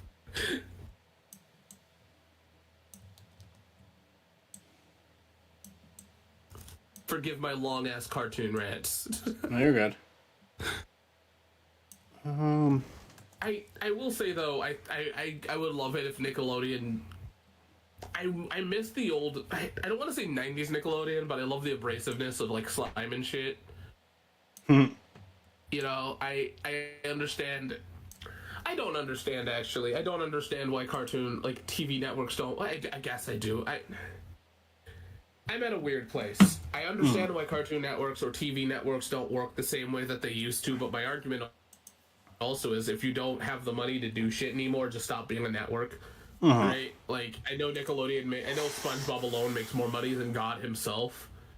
So why not do new stuff? And I get that there's a risk, but like that's what the fucking industry is about, right? That's literally like the idea. If the idea of film and TV is already kind of a fucking joke in the idea of a job, because you go to somebody and be like, "I don't bring you food, but I bring you entertainment. Pay me." And I'm not against that, but I also feel like. With that being a logical place, it's one of those things of take some risks.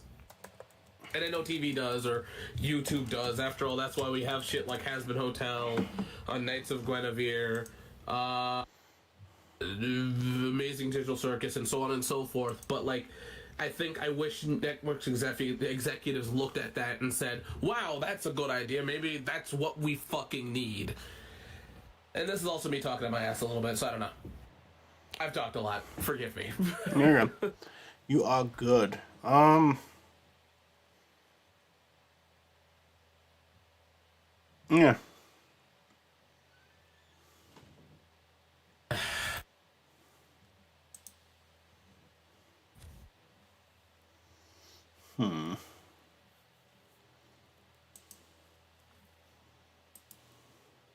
Can name this stream Cass Cries About Fucking Cartoon Network for an hour. I'm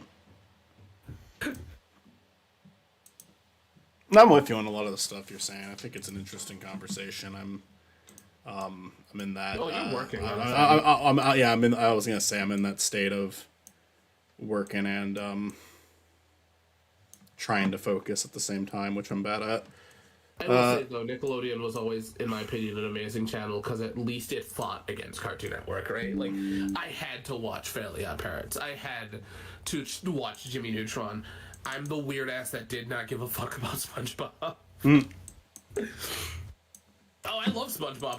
I always preferred like Fairly Odd Parents over, you know, SpongeBob, and I preferred Jimmy Neutron. I loved fucking Jimmy Neutron, and I liked Danny Phantom.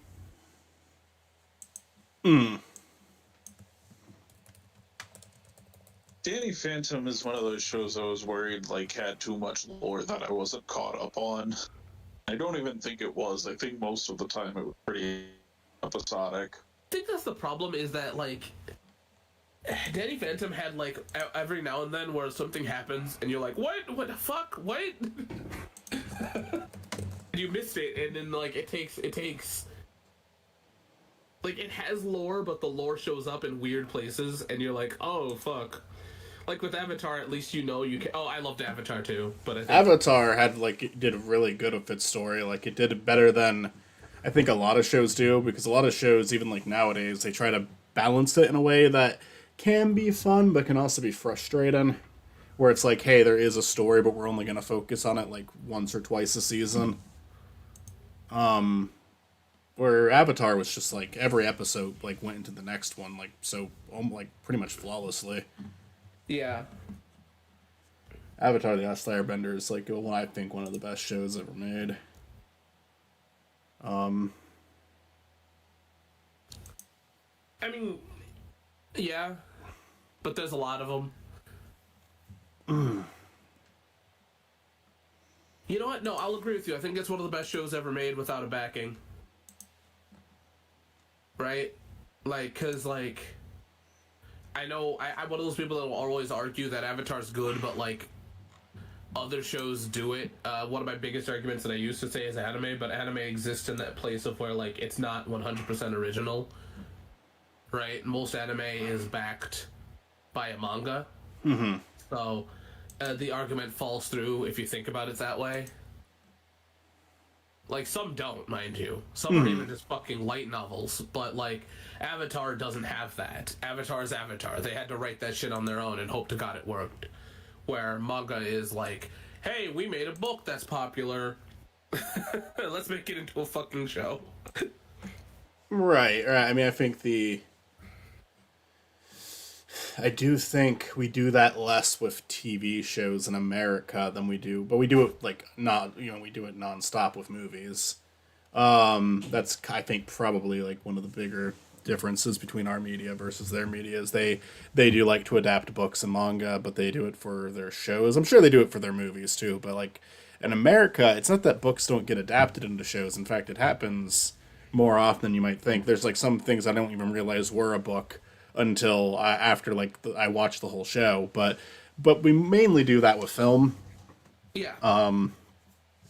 Where a show, it's normally like coming up with like your big show Bible, like coming up with every, like, especially if it's a big world building thing like Avatar, which I'm always curious how they even got such a thing off the ground nowadays. It's like that just never happens anymore with Western animation. Something as big as Avatar, where there was this big story like already planned out.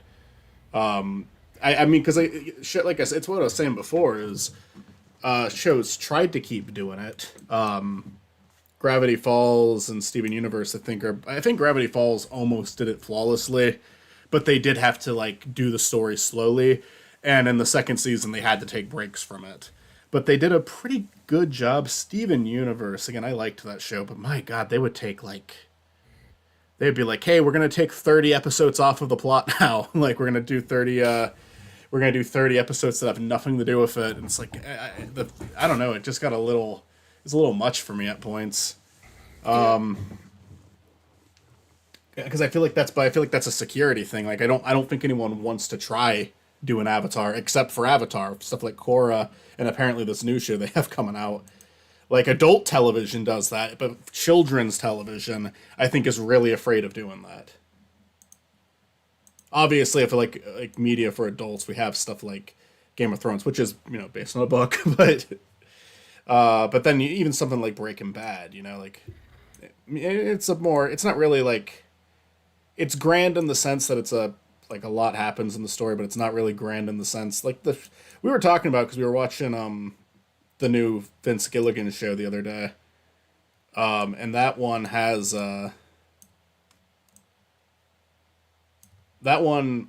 like such a bigger budget that it's like kind of hit me how small scale Breaking Bad and Better Call Saul are in a good way. Like they're two shows that should be smaller scale. It benefits the show for them to be smaller scale. But they weren't like, most of the sets they had were like, they looked nice. They got really beautiful shots. The show clearly had a budget, but God, what they're doing in Pluribus, it's like, this is like a whole new scale. Like they have these massive sets. They have like hundreds of extras in certain shots, It's like this big, like I bitched about them doing it with Apple TV because I was like, oh, a lot of people aren't going to see it now. But I get why they would say yes now. It's because Apple TV gave them a shitload of money to make it. Hopefully it'll get people to Apple TV. Yeah, I mean, I hope so. It got renewed for season 2. It got renewed for season 2, so we're at least getting 2 seasons. That's something. Are we? I get where you're. I get it. Yeah, I know what you mean. It's most likely yes, right? Because I've not heard of Apple being that much of dog shit, but I've also heard nothing of Apple, so who knows? Apple, I'll say this: they have shows that people like with budgets that have continued for multiple seasons, and I don't know. and I don't. It's surprising to me that it works for if it even does work for them. It surprises me because of how little is on their streaming service. Because until I like got it for Pluribus, I didn't realize how little was on their streaming service. Do Like you there's realize? there is like nothing on there. They have like I was looking at their I tried watching Macbeth a few years ago for the Oscars when I like reinstated my account for Pluribus. It was on my continue watching list. And I was like, what other movies they have? There is like maybe 15 other movies aside from Macbeth on there. Like I mean, it is a really small amount. Like it's like wow, you guys have fucking nothing here. They have a lot of Peanut stuff because they own the Peanuts, so that's like their one big like, hey, we have a shitload of Peanuts and that's it. No, I've said this before. Apple TV will make exactly one thing worth watching every year and nothing else. Yeah, you did say that. I'll say this. I mean, Severance is a show that people really like, and it has been continuing to go on. Morning Show, I haven't really heard like good or bad things about it, but it's on its 4th season now. It's got A-listers in it, so they're clearly capable-ish of making something that is going to get people watching. It's just like it's a streaming service that's worth having for like a month to watch what you want to watch and then get out of it because it is not going to provide you. I'm not even just saying it's going to provide you with like a bad show or crap like Netflix, because Netflix will put a million things out regardless of the quality every year. But they like you might actually be waiting months for them to put something up because they have so little content on their website. Like it's actually ridiculous. I'm actually surprised how I like how Matt specified Jimmy Neutron mentioned in the chat even though he's here.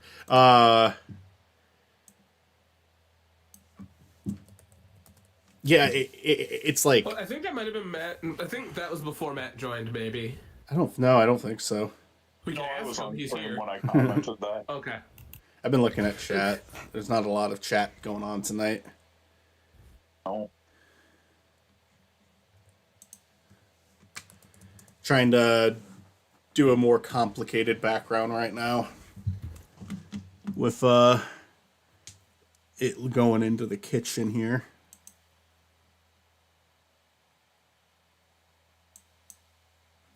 But that's my like I said earlier, it's my approach with this one is just trying to merge photos together. So it's not completely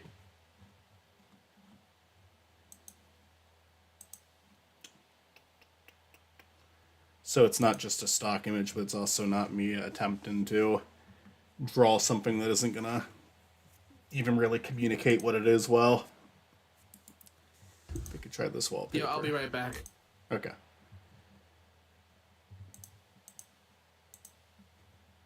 But these streams have been a good motivator to keep working. I definitely need that motivation right now. Because I'm slacking like crazy.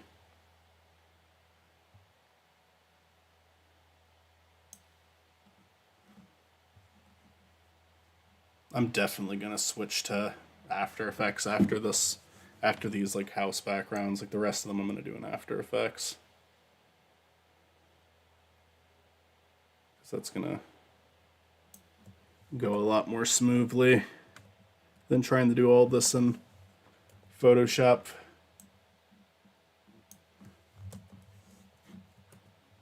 Fuck off, I didn't do that. Fuck you.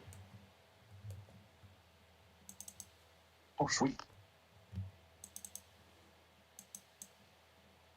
I gotta undo a lot of that actually.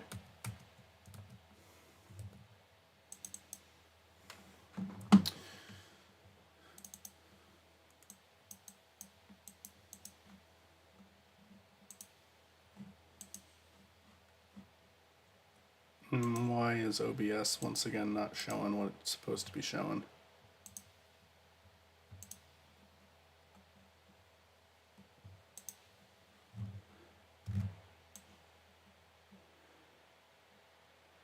I was gonna record some game footage during the stream too, but actually I need the game footage to have its audio, so I'm not gonna do that.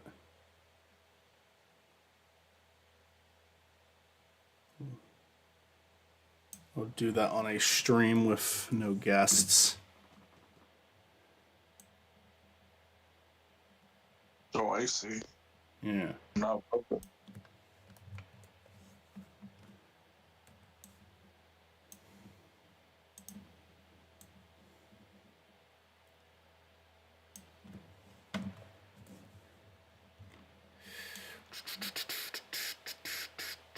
It's gotta be a way more practical way to do this, but I'm not.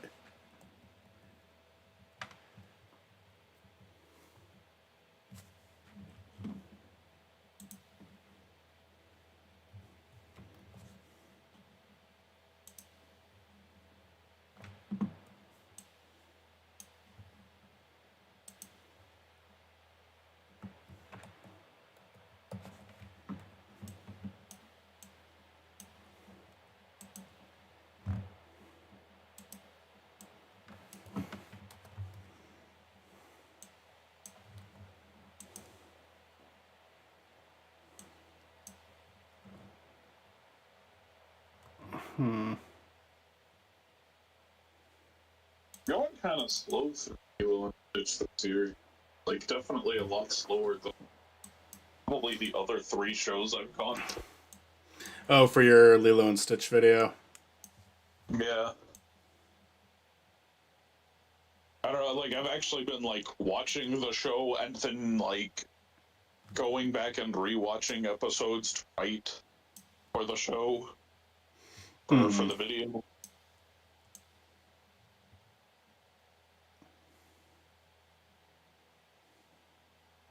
I've made it to the 627 episode, which is where I'm going to end part 1. Which one? 627. It's the Jumpa makes an experiment after 6. Stitch. Okay. I don't know if I remember that one.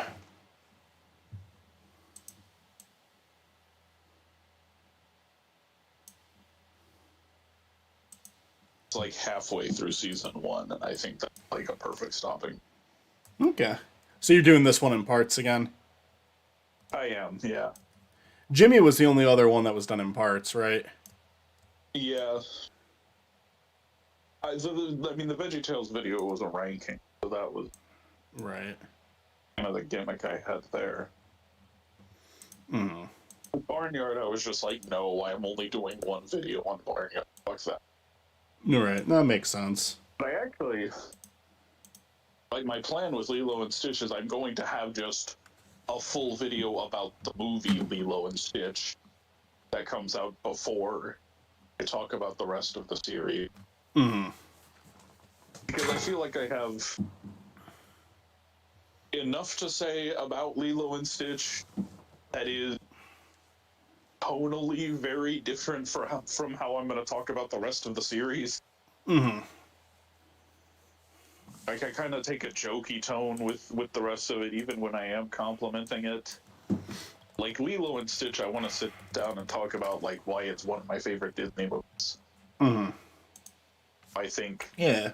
I think that deserves its own separate video. Mm-hmm.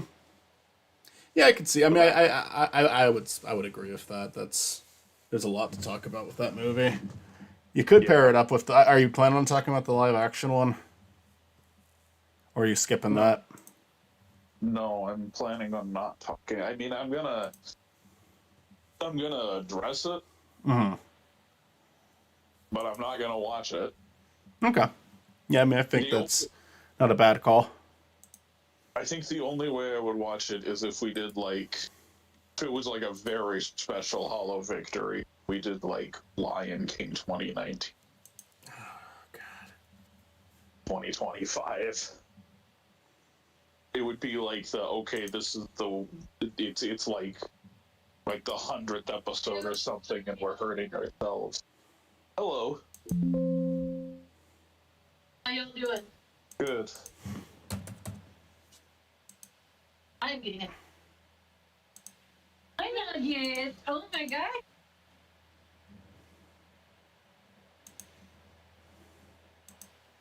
Feeling your butt so much.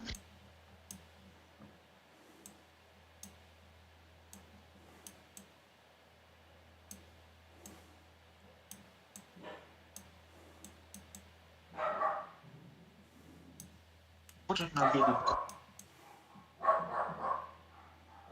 Is that?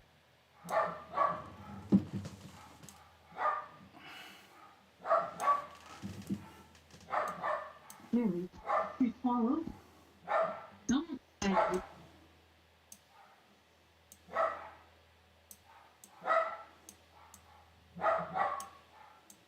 To him. Michael. Hey, Mitzi.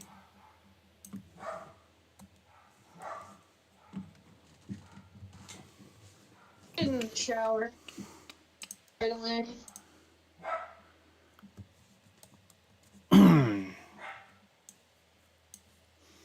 It's the day with 100-degree fever. I'm not risking it.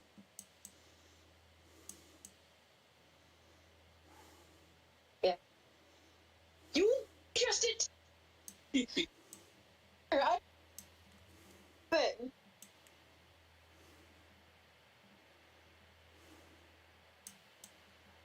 want that?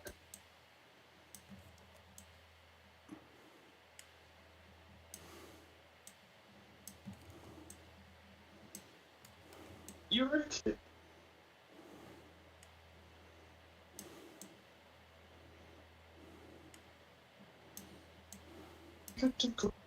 Where's my phone?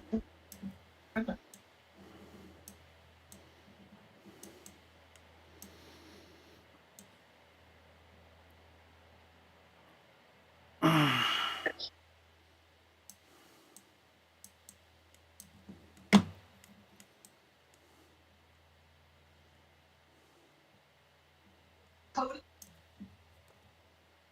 Fucking good. It's been like a hit every time. Like the was a hit. Waffle, hit. Breakfast, hit. Although I do wish they had like a biscuit one. They only had pancake one.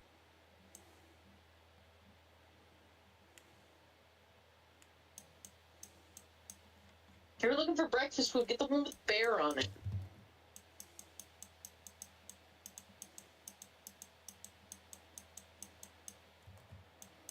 You gonna kiss me again?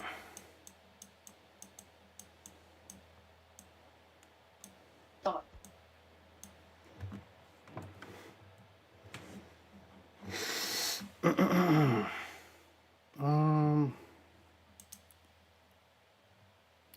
Mess with the coloring on that.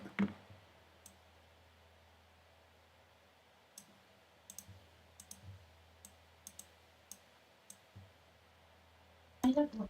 What the fuck are you doing? I didn't do that. Fuck you.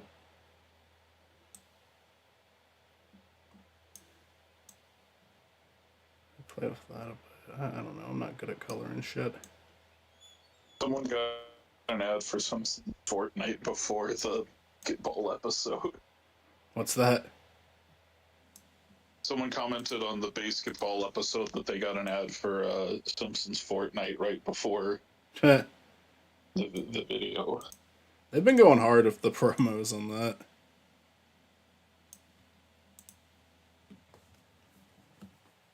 Like, The Simpsons has done, like, more than one couch gag for Fortnite this season. It feels like it's so big because it's a promotion. It's like a crossover that, like, the game and the show are both taken equally. Like, they're both taking it seriously. Family Guy and, like, Bob's Burgers and King of the Hill was more like, yeah, you can. All right, yeah, you can use Peter. You can use Hank. That's fine. Where The Simpsons is like, let's do something. Let's make something. I need to add a kitchen table into there. See nugget. Took him out and I told him I was on with Michael. Wasn't that long ago, though. We're gonna feed Nugget now. Okay. Give him some nuggets dinner.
I'm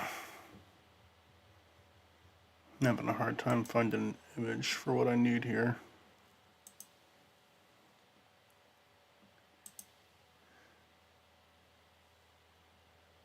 Maybe that'll work. I don't know. It's kind of angled weird.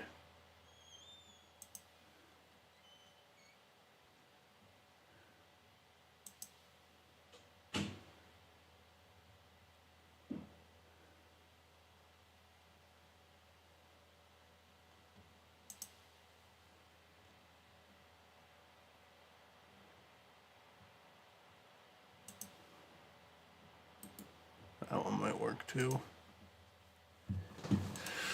I don't know.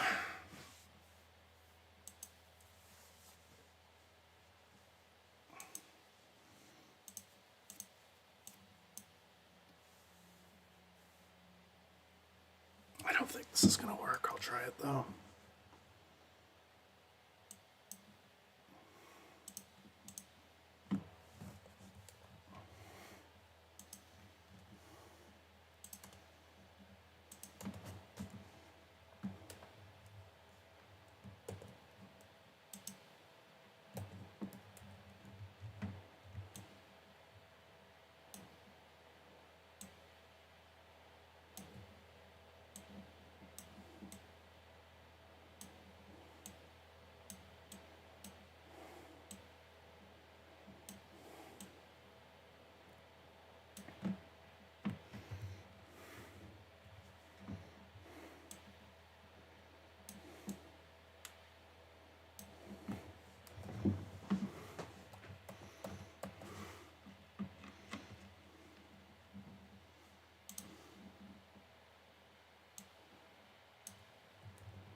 going to prepare for.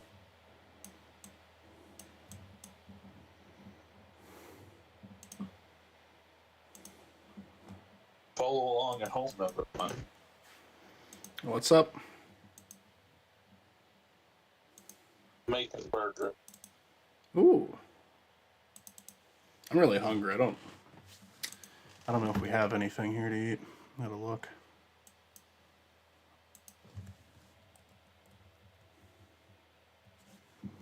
So that's obviously no good, but there's got to be a... What you want here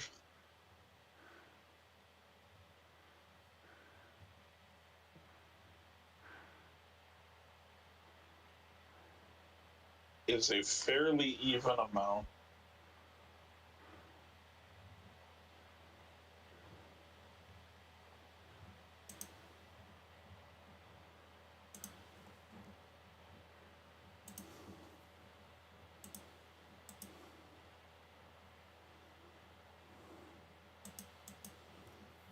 You want a fairly equal amount of salt, pepper, onion powder, and garlic powder.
You really do want funny black pepper for this, but we seem to be out of it. There you have it. Oh, come on. Don't do that to me. Fuck off. I'm blatantly clicking on the chair. Select the chair, you fucking idiot. God damn it.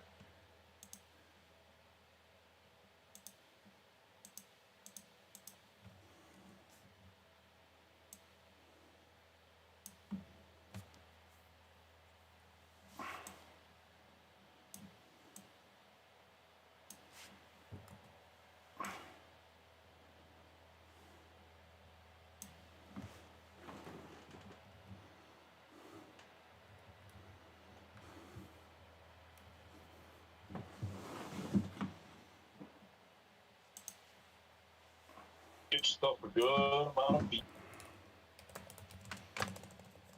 Nope. That's nice.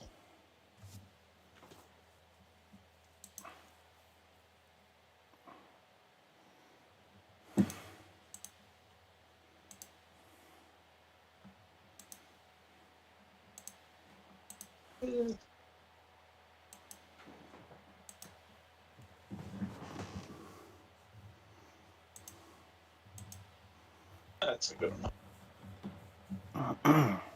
So, man, sure. It's not.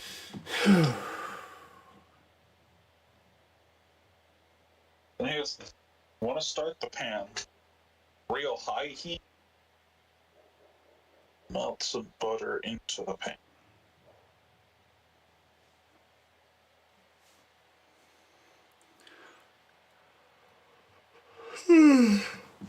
Oh.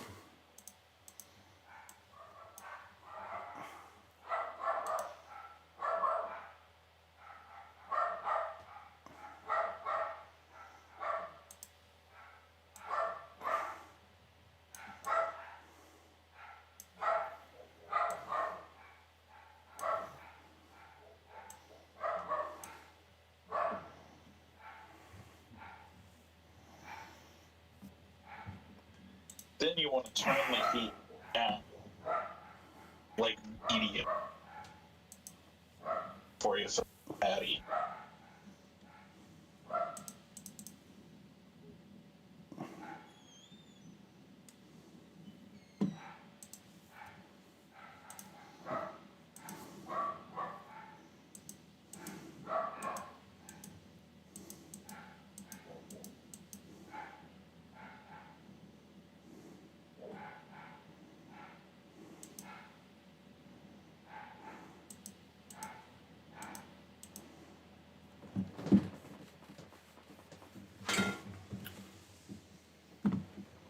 All right, I think I've got this image kind of down.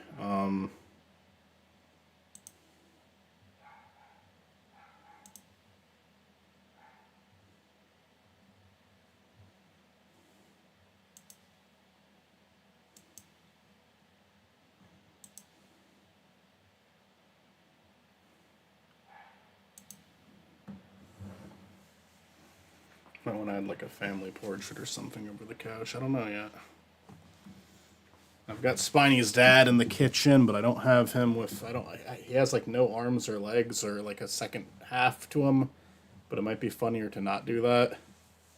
But he probably should be getting covered up by the table then at the very least. Like his body can always be hidden, but it always has. You can't show the line. It has to be covered by something maybe.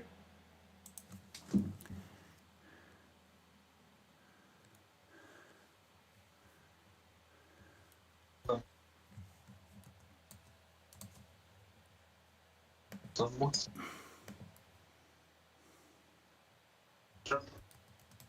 don't know. I'm going to leave it like that for now. I'm going to save this.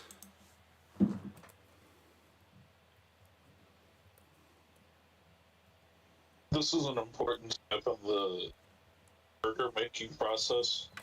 Have a beer. Beer.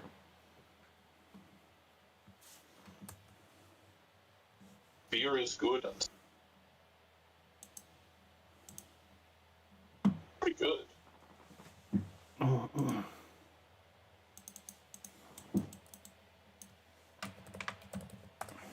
Our roommate's parents, their youngest is finally old enough to be home alone. They've decided to become snowbirds and go to Florida for the harsh, constant wind. So they gave us a bunch of free shit. Hello, it's me, Mario. Howdy, Mario. Some random beer. This random beer pretty good.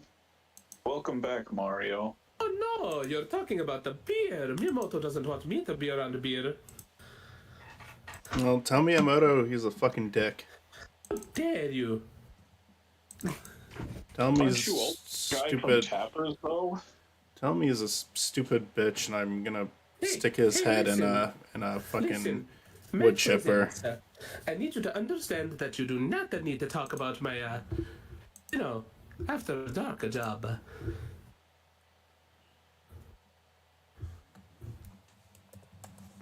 Vodka drunkens.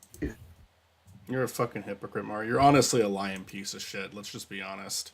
Listen, not all of us can like a loser hedgehog, okay? Sonic's at least pretty honest about who he is. I don't know what you're going on about, but hey, whatever. Easy. Mm-hmm. When Look, he I'm- gets high on Sonic speed. gave Yeah. Look, listen, at Games least have I'm bad not in second Wreck-It levels. Ralph, right? Actually, why the victory? fuck aren't you in Wreck-It Ralph? Yeah. Like, I think it was kind of a dick move. Like, they promised you in the second movie, and then you weren't in the second movie. It was Yeah. just fucking Disney princesses. The fuck was that, Mario? Okay, so can I ask a question? Did Nintendo actually say that he would be in it? Or was that like... I don't know if Nintendo said it or Disney said it. Yeah, I think Disney said it. I think they promised Mario, and then Nintendo was like, "You fucking okay, yeah." Who's gonna be in the next movie? Who's making the movie? Disney. No. They're like, you know what, scratch that. You don't even get Bowser anymore. Yeah. Like Sonic and Eggman were in Wreck-It Ralph too, but Bowser wasn't. Disney and Nintendo have like a weird history together. I should fact check myself on that. I actually don't know that. He might have been in the background. Was Bowser in Wreck-It Ralph 2? Nope. Okay. Bowser's in it, but he's like Green Bowser from the NES era. Yeah, so according to this, he's not in the sequel. I love how we have to check because that movie is like not good enough. No, yeah, and I mean, I want to. It's one of those things where I said it because I was fairly certain he wasn't in there, but I was also like, I could be fucking wrong. Let me look because I do forget it too. It's a boring movie. It's kind of honestly. Wreck-It Ralph 2 actually isn't the most boring movie. I think my problems with it do lead more into it actually is a movie that gets on my nerves. It's not like dull. It's just like bad, you know? That was paired up with Space Jam 2, and both of those are movies where it's like, I'm not bored watching them because they're both actively getting on my nerves. I think my problem with Wreck-It Ralph, and we've talked about it in a ramble that is dead, is And we could do it again someday. maybe I mean that conversation definitely is primed because of the new Toy Story, but Yeah. but I just don't like it because it could have been a different movie. Yeah. Like the whole internet concept is a really good idea. I just don't think Wreck-It Ralph needed to be there. And if they we should actually focus on the internet. I wish Disney had the balls to actually focus on the internet. Well, yeah, they have to keep it very clean, which the internet is not. And they also, like, I remember, like, in that discussion we talked about how there is a way that you could do a Wreck-It Ralph sequel based on the internet, but it'd be more so if, like, new technology coming into the arcade, which it does. That's kind of what sets the movie off, but it's like they don't do anything with it. The funniest thing that, like we said could happen is he goes onto the internet and meets other Ralphs. Like, because there's like either there's like a Flash game version of him or there's like a fan game version of him. Like there's like a 1990s edgy Ralph. Yeah, like he could like Google himself and realize that like there's actually more Fix-It Felix games that came out in the future, and Ralph like got like they could even have it like, oh, here's a game where you're the protagonist. Ralph Country. Yeah, Ralph Country. Yeah, the Ralph Country series. Now you can only play as Ralph in one of them. It's not even Ralph. It's his grandkid son. He had a very awkward cartoon, but God, did he have a good voice. But they could. I mean, like they don't have to. Point of order, he's from Fix-It Felix Jr., so he's actually more the Donkey Kong Jr. of the Fix-It Felix franchise. Yeah. Okay, yeah. I think that regardless, and they don't have to like do a complete copy and paste of Mario and Donkey Kong's history, but there is jokes that can be made there, but you can also like tell a story of that. Like he's like just seeing like everything else that he's like been used for, but he's stuck in like this he's stuck in the past. That would actually kind of go with the horrible yeah. Well, that would kind of go with like the horrible theme that the movie has too, better than what they did. I don't really know if the movie should have that theme, because Wreck-It Ralph 2's biggest problem is it has a message that contradicts the first one. Not that it's not a good message to have, it's just why do it with Wreck-It Ralph? It's the same thing with the Lilo and Stitch remake. Why make the message you should be able to go to college and fulfill your dream? It's like, yeah. You know what? Disney has been on that kick, though, because that's what Toy Story 4 was. Moving on. No, it defeats the message. The whole movie was, I can handle anything as long as I got you, Buzz. Oh, man, your girlfriend's back. Moving forward seems to be a theme in a lot of their movies, but they pick the wrong movies to do it with, because they did it with Toy Story 4, they did it with Wreck-It Ralph 2, and they did it with the Lilo and Stitch remake. You're absolutely right. Like it's a weird. You're picking three series where it's like that's not their purpose. I think that there is like a good message to have in like the idea of moving on from something, even if you have to let something else go. But like pick what series or make something unique with it. I think that Luca did a good job with that, and Luca was an original film, so it wasn't you know, it wasn't hurting anything. Yeah, I think the thing is with Toy Story, it's not my biggest problem with that is Buzz and Woody's relationship is like the perfect platonic relationship of where they're like, "Hey, buddy, as long as we're friends, we're good." And now it's like, "Yeah, I don't know. I don't know. My old flame came back. I don't know." He's like, fuck you.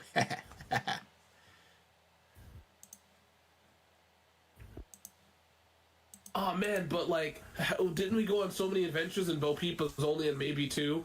I don't know. And Bo Peep wasn't really like a big part of either of them because we didn't. I don't look, man. That history that we're not gonna make a movie to explain. We're just gonna show that she was given away. Also, she's not really a toy. Because we didn't give her much of a personality in the first two movies, so to compensate, we made her Elsa in the fourth one. Yeah, Turbo Elsa. Oh. Yeah, I thought Toy Story 4 was like not a terrible movie, but it's also like so pointless and so like I think like the opening of that movie is okay, and I think the one scene where the lost girl picks up the doll is nice. It kind of captures that spirit well, but everything else in that movie, it's like it looks good, but it's just whatever. It's just such a whatever movie. I think they made the best Toy Story 4 they could make. Like, there was no reason to make Toy Story 4. Really, there wasn't. Okay, so hear me out. I think, you know what I think would be really cool if Disney did it, and if I could ever be in the business decision, like in an executive place, they should make the never released movies, the never considered movies. You know, the projects that like, because you know the whole story of that, right? Like Disney had like was going to lose, I think Pixar, which one is it? But they were going to lose it, and they had like a whole bunch of movies that like they were kind of working on, but like it was a desperate kind of measure. No, I remember this. Like, Pixar was going to leave Disney. Disney was still going to have like the rights Yeah. to make sequels to those Pixar films. They were gonna make cheap sequels, right? It's yeah, and I mean, I think it's why we ended up with like Incredibles 2 and Monsters University, Cars 3. I like Monsters University. Even though, according to like the people at Pixar, like they didn't even look at what the other studio was doing which when they is a whole started. face lie now. Well, no, like Toy Story 5 apparently is opening with the same idea or the plot of the Toy Story kind of idea of a bunch of like these. Hello? I'll explain later. Why? Cases of hand, foot, and mouth disease. God damn it! Of course it is. At- At the school. yeah. Guess who does not fuck with that? Yeah, smart. Yeah. You gonna disinfect all this stuff? Yeah. Yeah. And disinfect. Yeah. Disinfect more shit. Don't have kids, guys. I probably won't. I'll probably adopt. Because apparently, like, I love. I mean, don't get me wrong.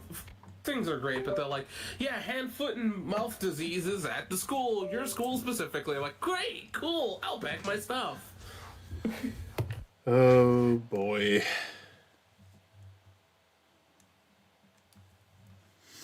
I forgot what I was gonna say. Doesn't matter. I might end this stream pretty soon, but I am gonna start back up with a Rumble stream if either of you are down to join me for that. You sure you don't want to watch more oblongs? I'm just fucking with you. We could do that. Would you rather do something else tonight? We don't have to do a Rumble stream. No one's even here, so it's not like I'm letting anyone down. Listen, I would always like to do a Rumble stream, but how about we give a heads up to people so that they can actually check it out? I don't know. Like a community post. Maybe. I mean, I You can. can just stream. Yeah, it's just I think if you want people to show up, you gotta kind of somewhat like you don't always have to make a community post, but I think it's cool to for something like Rumble where it's your fan base. I think it's one of those things of like maybe letting people know we're doing it more often. We've talked about this, and you don't have to agree, but I think that like letting people know because that's what community posts are for, right? Letting Well, people yeah, know what you're gonna do. I have done community posts for upcoming streams. I guess I'm more so saying it like if I feel like doing one spontaneously, I could still do one Oh spontaneously. yeah, for sure. It's just you brought up that nobody's here, and I'm like, well, if you want people to be here, I think for something like Rumble, yeah, we should probably not. I think the thing is, once we kind of get into the swing of things, and if you don't mind people not showing up, that's fine too. Hell, we can just play Rumble for fuck of it. I don't care. The editing streams are just a good way to motivate myself to work. I don't know why it's a motivator. I don't know why it works, but No, I'm not. it's not one of those saying things. it's bad. It's one of those things that, as of now, I can say yes, it actually did speed up the process of TV show movies. It's like I put myself out there. It's like okay, I'm anyone can see what I'm doing now, so now I actually have to get some work done. Can you think of anywhere else? Which isn't technically true. I could stream for 30 minutes and then say fuck it, I'm done, and no one would give a shit. But Yeah, but no, I'm not trying to say that we can't do it spontaneously. I'm just looking out. I'm trying to like You said that I don't know how serious you what? are about people not showing up. Well, I just said all I said is I don't no know how one's. serious you are about people. Well, the only reason I brought that up is just like we don't. I said we could do something else because nothing was really promised. Yeah. Yes. I just don't look. I'm just trying to if I don't care which one you do. I just think that like if you wanted people to show up, maybe a heads up would be not always, but maybe a heads up would be because spontaneous streams are something that you need to do regardless either way, right? Because one, Are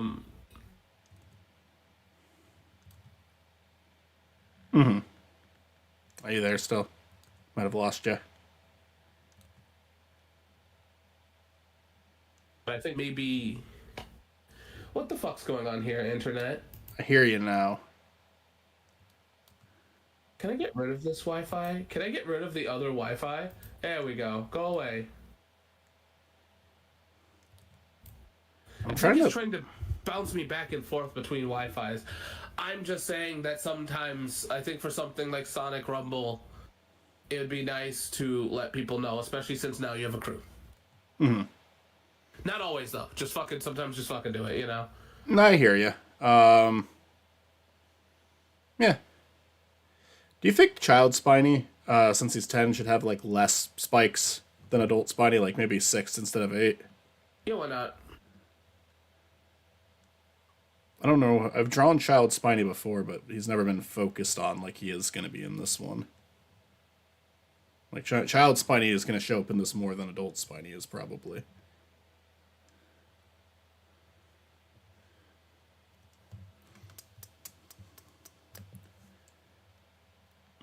Really, the only like big difference with Spiny's past design though is just he doesn't have the Sonic shoes yet.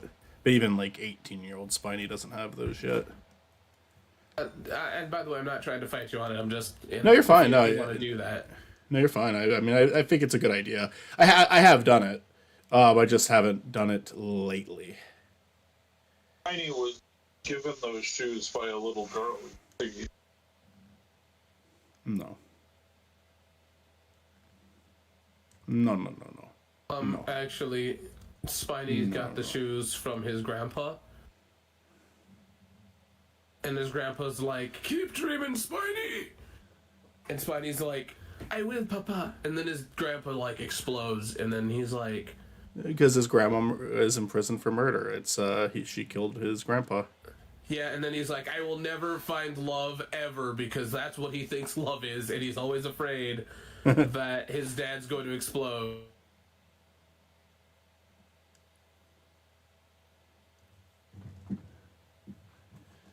Baba Booey. Spiny doesn't have ears. How can he hear anything?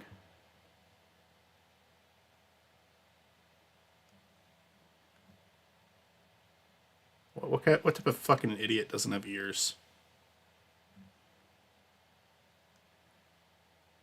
I fucking hate this character so much. Ogorki has ears. Ogorki does have ears. What's Spiny's excuse for not having ears?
Who the fuck is messaging me? Oh, okay, it's Austin.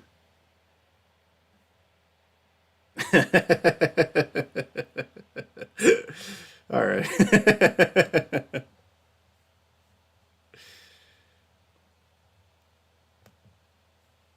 React, but you haven't said anything for a while. How do you feel about tonight's events? What do you think of Toy Story 5? Is he stupid? What the fuck does that mean? Yeah, that's why they named him Dr. Gregory House, because it's a tribute to Sherlock Holmes. Do you get it, though? Oh my god, I fucking hate you. How you do? Huh?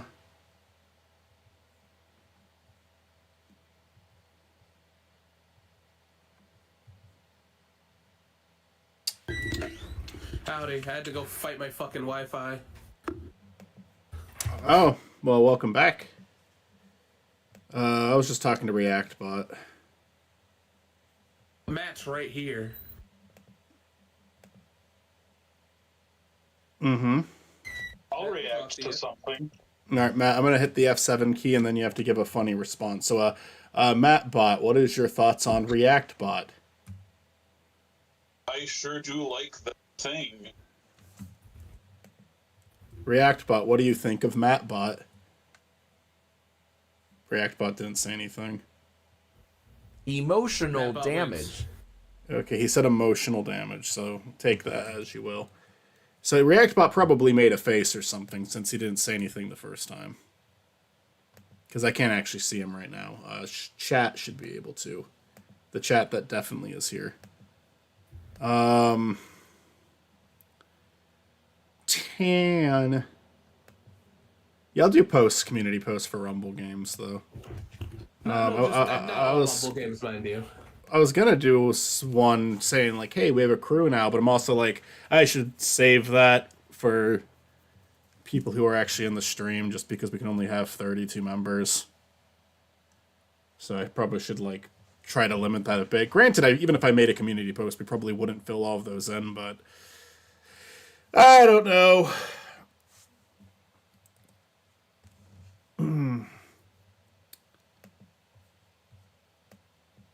But I don't think we're going to do much with the crew anyway. Like, anyone's welcome. Anyone who wants to join it is welcome to join it. But, like, I don't expect consistency from any of them. And you shouldn't expect consistency from me either.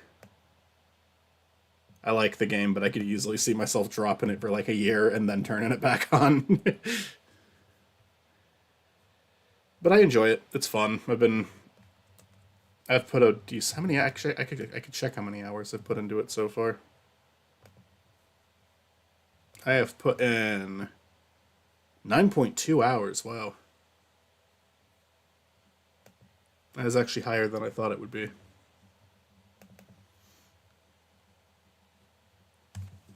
That is a long time to play a game like that.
I definitely need to get a little dinner break in me here too, though, before streaming anything else. But with these two images being done, we can get a little bit more visual work done on this episode and then call it quits for the day. This episode's going to take a while. There's a lot that has to be done for it. Really, a lot of this Spiny episodes moving forward are going to take a while, though. So I'll try to sprinkle in other videos while doing it.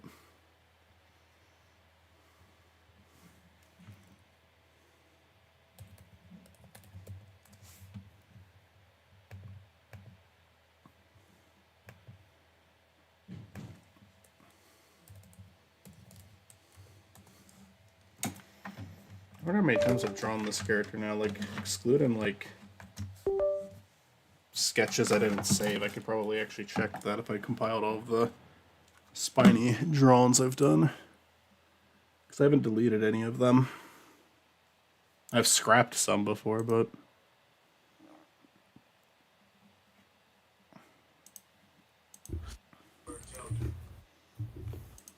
How many variations of Spiny is there? Like, in terms of, like, Other artists plus your, like, different renditions? For my renditions, it's mainly just, like... You have Ken Pender Spiny. I do, but that's just a single image. I guess you could say that. I mean, that counts. Are we counting, like, Trippin' Spiny, then? Like, after he took a pickle? Yeah, sure, yeah. I mean, if you count all of those, there's a decent number. I actually don't know what the amount is, but most of them aren't very different from one another. Well, because like, you have your Matt two has profiles. his style. Matt has his style. Olivia has her style. And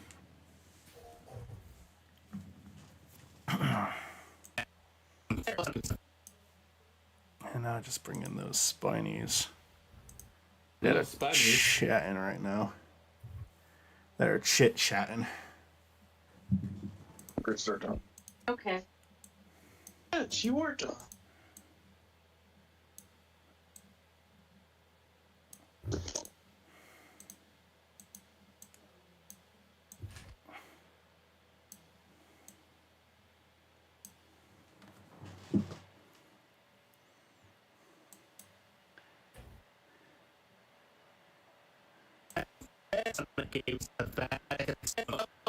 Probably need to change this shot since the couch kind of contradicts it. We can fix that. That's fine. That's an easy fix.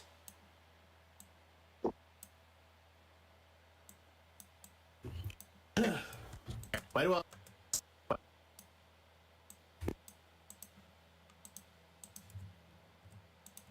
Sonic games have bad second levels?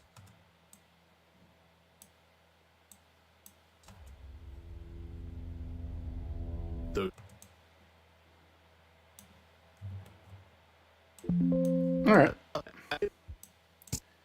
So we've got backgrounds done, we've got audio done, we've got some more work to do on this scene background-wise and drawing-wise, but we're making some... We're putting a tiny dent in the project. And, it'll come out eventually. I'm going to end the stream, eat something, and I will touch base with you, Cass and Matt, if you feel like doing something else.